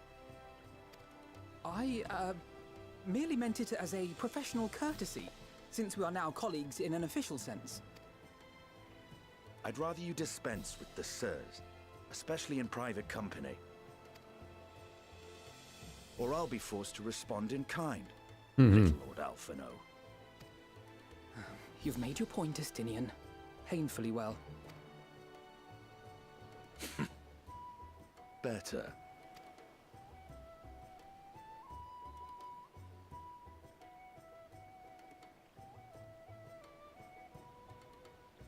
Are you all right, Tataru? You seem positively distraught. Distraught? Me? Don't be silly. I think it's lovely that they get to see their homeland. It's just, we're trying to thwart the schemes of an army hell-bent on destroying the world. And, once again, I have to stay behind and worry that this is the last time I'll get to see my friends.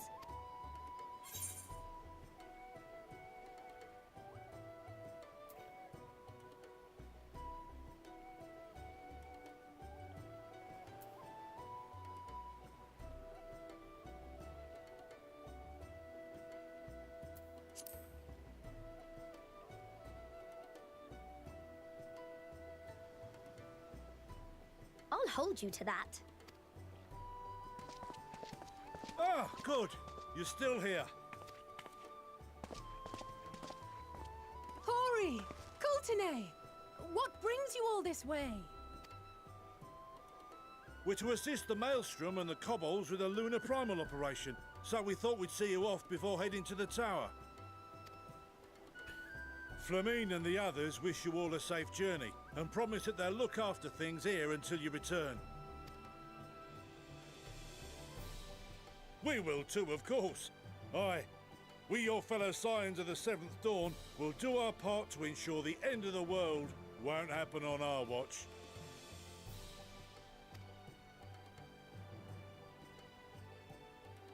We're set to sail! All aboard for Charlian!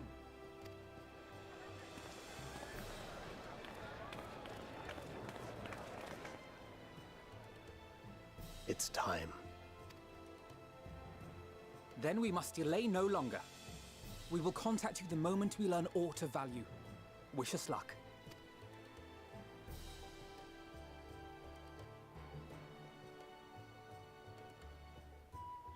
Have a safe journey, and please, please, be careful.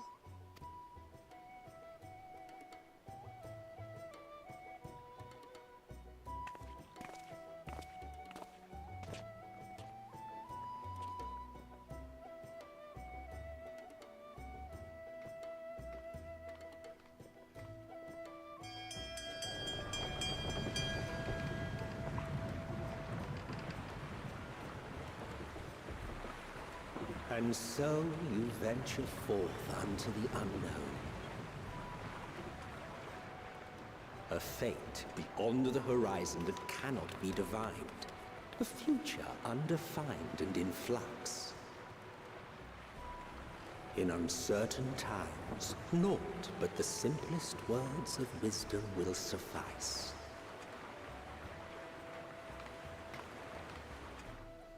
That which lives is destined to die.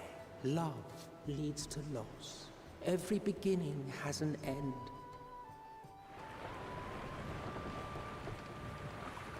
Treasure every moment, every step of your descent.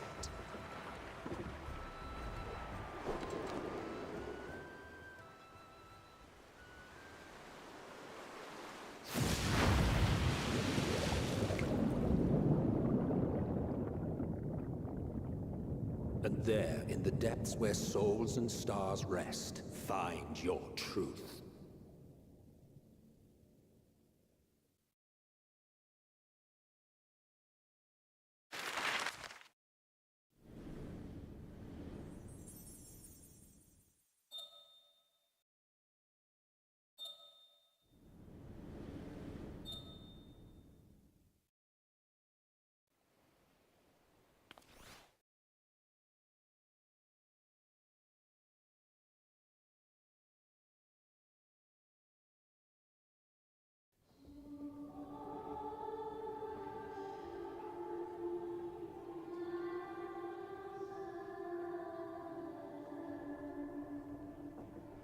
Here.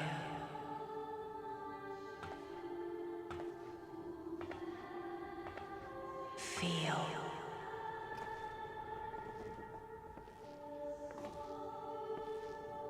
Think.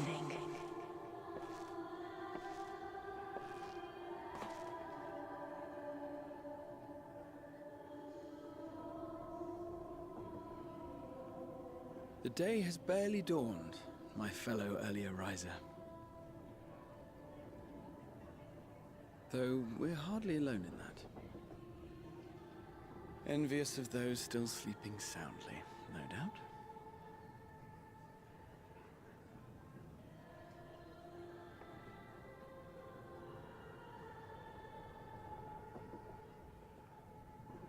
Called out to you, you say? I've heard nothing myself.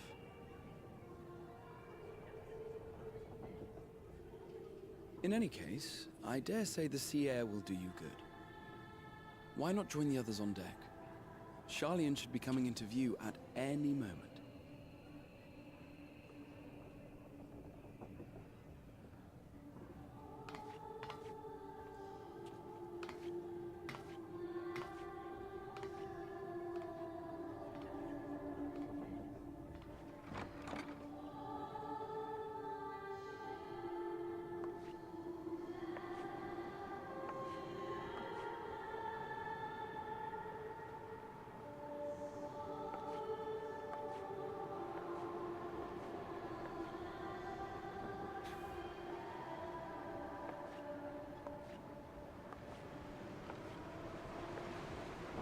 It's the Titanic lady.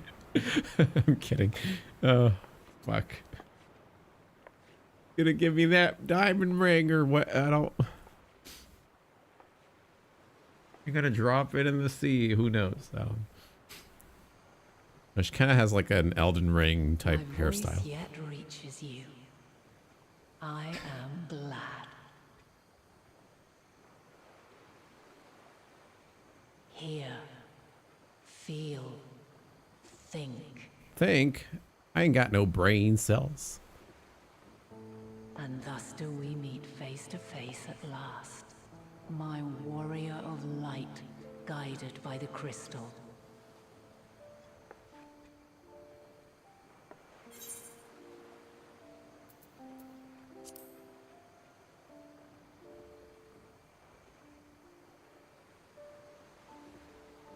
After your sojourn in the First, I believe you have your answer.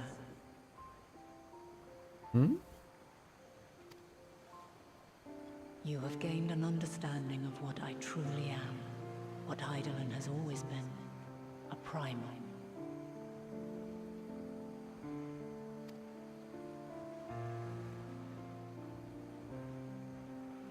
Zodiac was created to forestall the apocalypse which threatened the ancient world, and I was brought forth to bind him. Yet 7 times now, those who would orchestrate a return to that bygone era have rejoined a shard to the god I had sundered.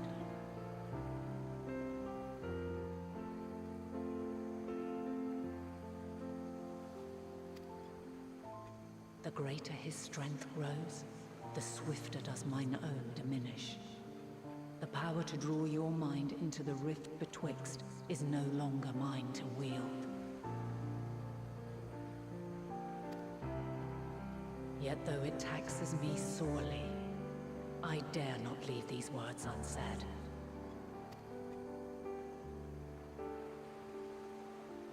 Even bereft of my guidance, you and your companions have accepted the burden of this star's troubled past.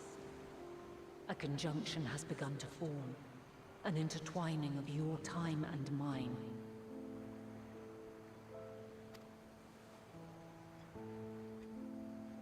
Wheels shudder and turn. Conflict looms. Monumental. Which will decide the fate of this world and all life upon it.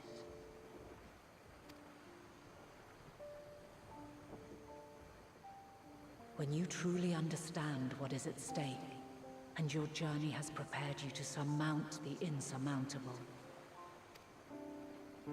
then shall I honor the promise made in another time, another age.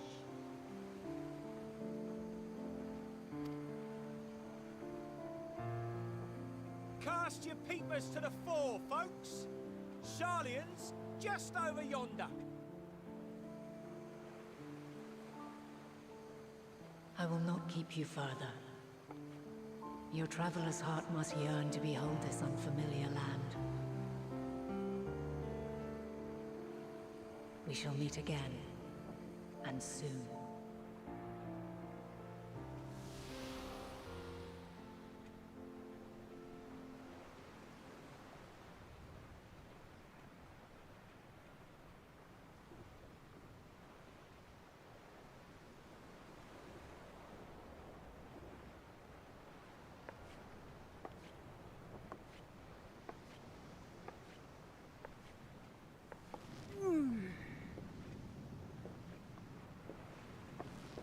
Oh, what a fine morning. Oh, still a bit stiff though. And a good morning to you too. Taken a look at the island already? Then let's go. Let's go. Might still be room in the prow if we're lucky.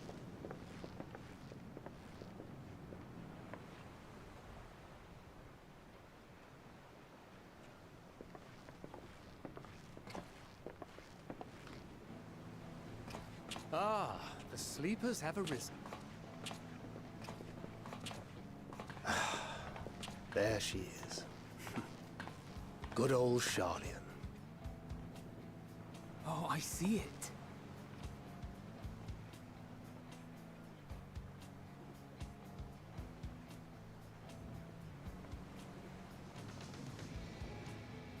Home. Home at last. Well, maybe not in Father's eyes, but we'll manage on our own, if we must. You do know you're not alone in this, don't you? Indeed. 'Tis as Sir Estinian said. Forget not the comrades who boarded this ship at your side, I prithee.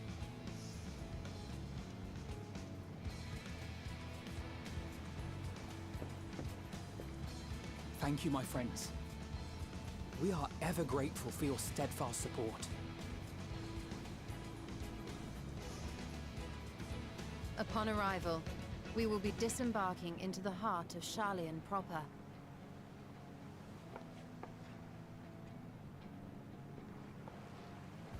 There is no greater concentration of wisdom in all the world.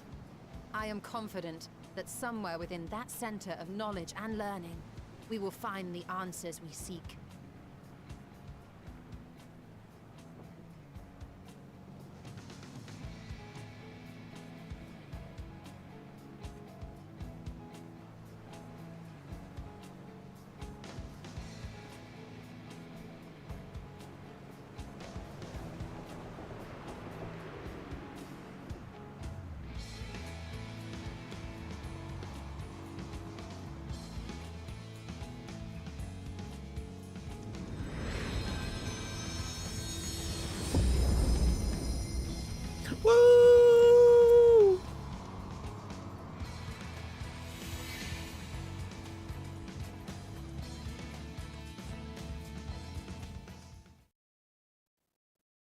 Sharlian, the solitary island nation of the northern seas. Where under the watchful gaze of Thaliak, patron deity of scholars, academics hoard all manner of knowledge and secrets. Once, they deigned to accept foreign students into a distant colony maintained in the Dravanian hinterlands. How swiftly they abandoned it once the first Garlean boot set hostile foot on Alamegan soil. So averse to the prosecution of war, these men of wisdom, your would-be allies.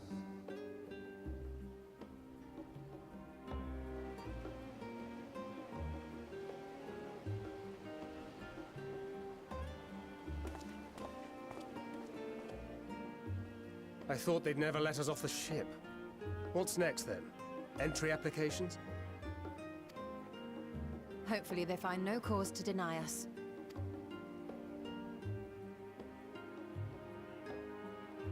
Hasn't Sharlian all but severed relations with foreign powers? Those of us without direct ties, myself included, may be refused outright. 'Tis true that, as a nation, Sharlian only forms trade agreements with a select few neutral countries.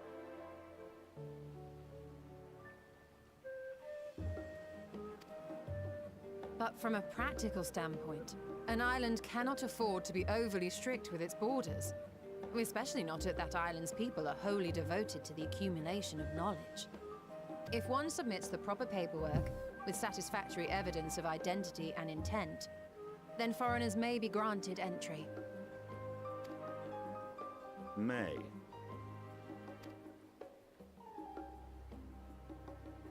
Quite. So let us be absolutely clear on these points before we proceed. The immigration officer will ask for your affiliation and your purpose of visit. Considering Sharlian's views on intervention, I strongly suggest we avoid any mention of the Scions. Crown has laid the groundwork for us to act as associates of the students of Baldessian, and our ostensible reason for being here is to aid in their order's restoration.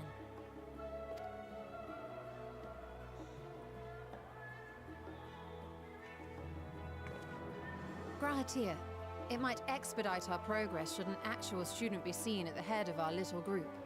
Would you mind leading the way? Hey, Jenna, welcome back. How you doing? Yes.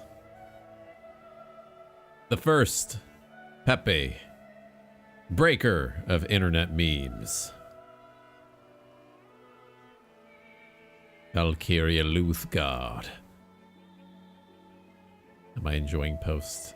Well, we got it out of the way, so now we're officially in Charlane lands or waters? Question mark. Yeah. Of course. The immigration officers were this way, as I recall. I'm having a lot of thoughts, you know, after the credits and whatnot that we got out of humming a lot of the tunes. But I hope you're well, Jenna. Thank you for stopping by. What server am I on? Ooh. Excalibur? Ether Data Center? What about you?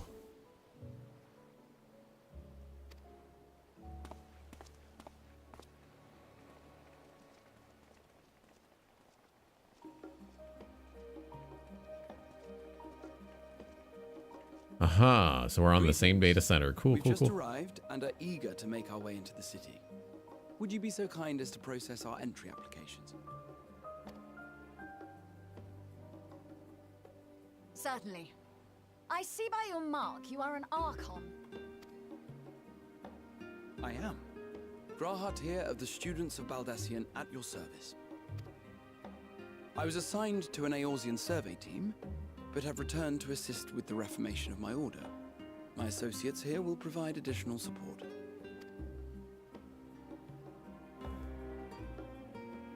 Very good. I have paperwork detailing your group and its scheduled arrival for today.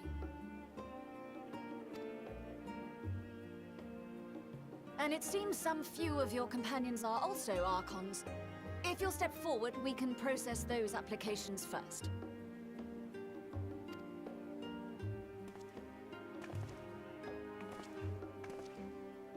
Ishtola rule.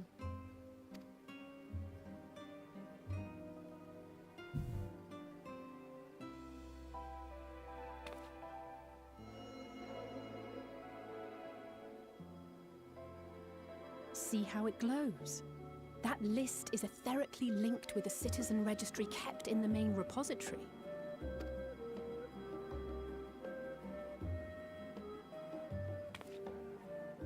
I've confirmed your status as Archons and amended your travel records accordingly. Welcome home. Now, who do we have here?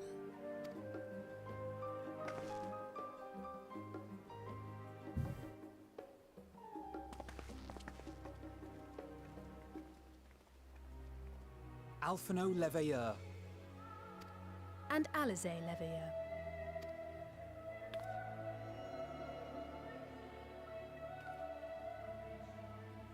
Your applications have also been approved. Having said that, the streets are abuzz with talk of how House Leveilleur's lord disowned his young progeny.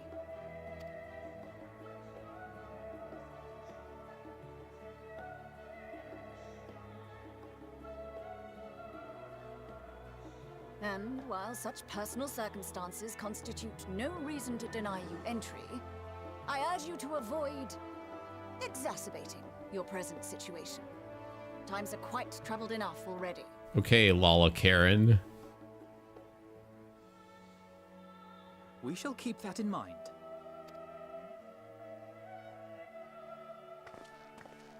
These last two are not Sharlayan natives, but you will find their credentials are in order.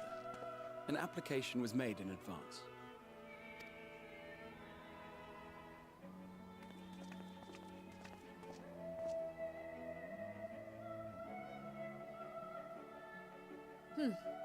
Name and occupation? Froge, the first of his name. King of Pepe. Valkyria Luthgard, champion of Eorzea. Ribbit, ribbit, ribbit. And it is a title well earned, I can assure you. An adventurer by trade is what your documentation indicates. No mention of this particular title. Self-appointed, I take it. Either way, your employer seems willing to vouch for your character, so I shall, albeit reluctantly, grant you entry. Champion.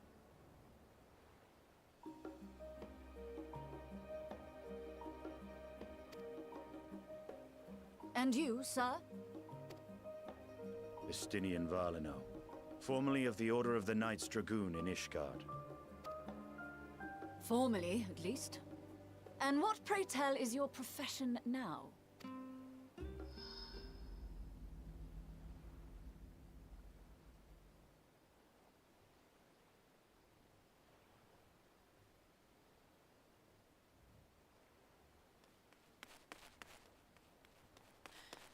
If you'll allow me...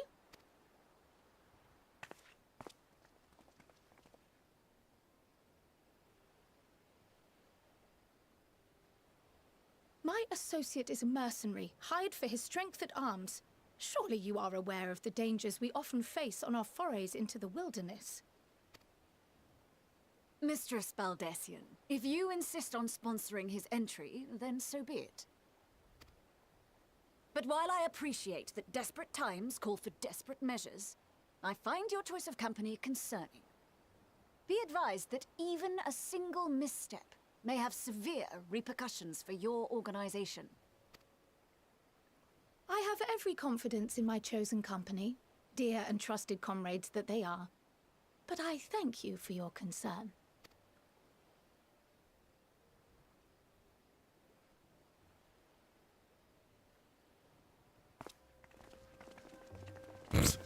Okay. All right. It is good to see you. Likewise. Long voyage notwithstanding, you all seem none the worse for wear. There is much to discuss, but this is hardly the place. Let's be on our way, shall we?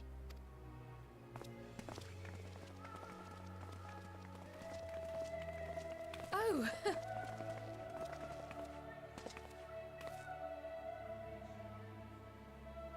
Welcome, friends, to Sharlayan.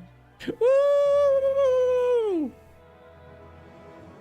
As your mercenary, I should hope my welcome includes a generous salary. Well, I had to say something, Sir Taciturn. Ribbit. Yahoo! Oh my God! Ah!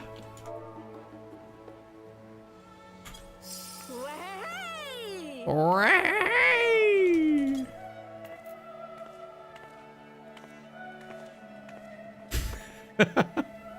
Thank you for. Oh my God! That. You're. I appreciate the champagne.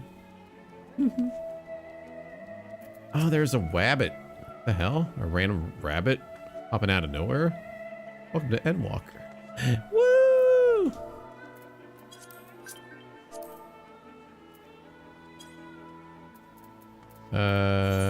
Bada bing, bada boom. Yeah. Actually, let me show you my what my character normally looks like. Well, hold on. Where's my? How do I open up my? Whatchamacallit? I don't remember how to open my customization tab. No. I'm a frog for hilarity's sake, but I have a bunch of. No, that's not it. Glamour plate. There you go. I think. Okay, so the one that I've constantly used for a well. Okay, for some time this was my go-to during Heaven's Ward era, but this one has to be my kind of my favorite. Yeah.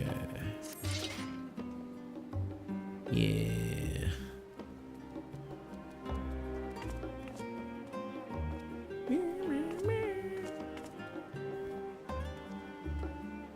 Yeah, well, aura female aura are actually quite small. Yeah. I always forget about that, but I love aura. I think auras are super underrated. Although I might be wrong. Like there's so many Vieras left and right ever since they released them. I forget. They never did. We ever get male were male Vieras finally added in? Yeah, I think they added them for Endwalker, right? Or was it for Dawn Trail that we can't remember? Endwalker, okay.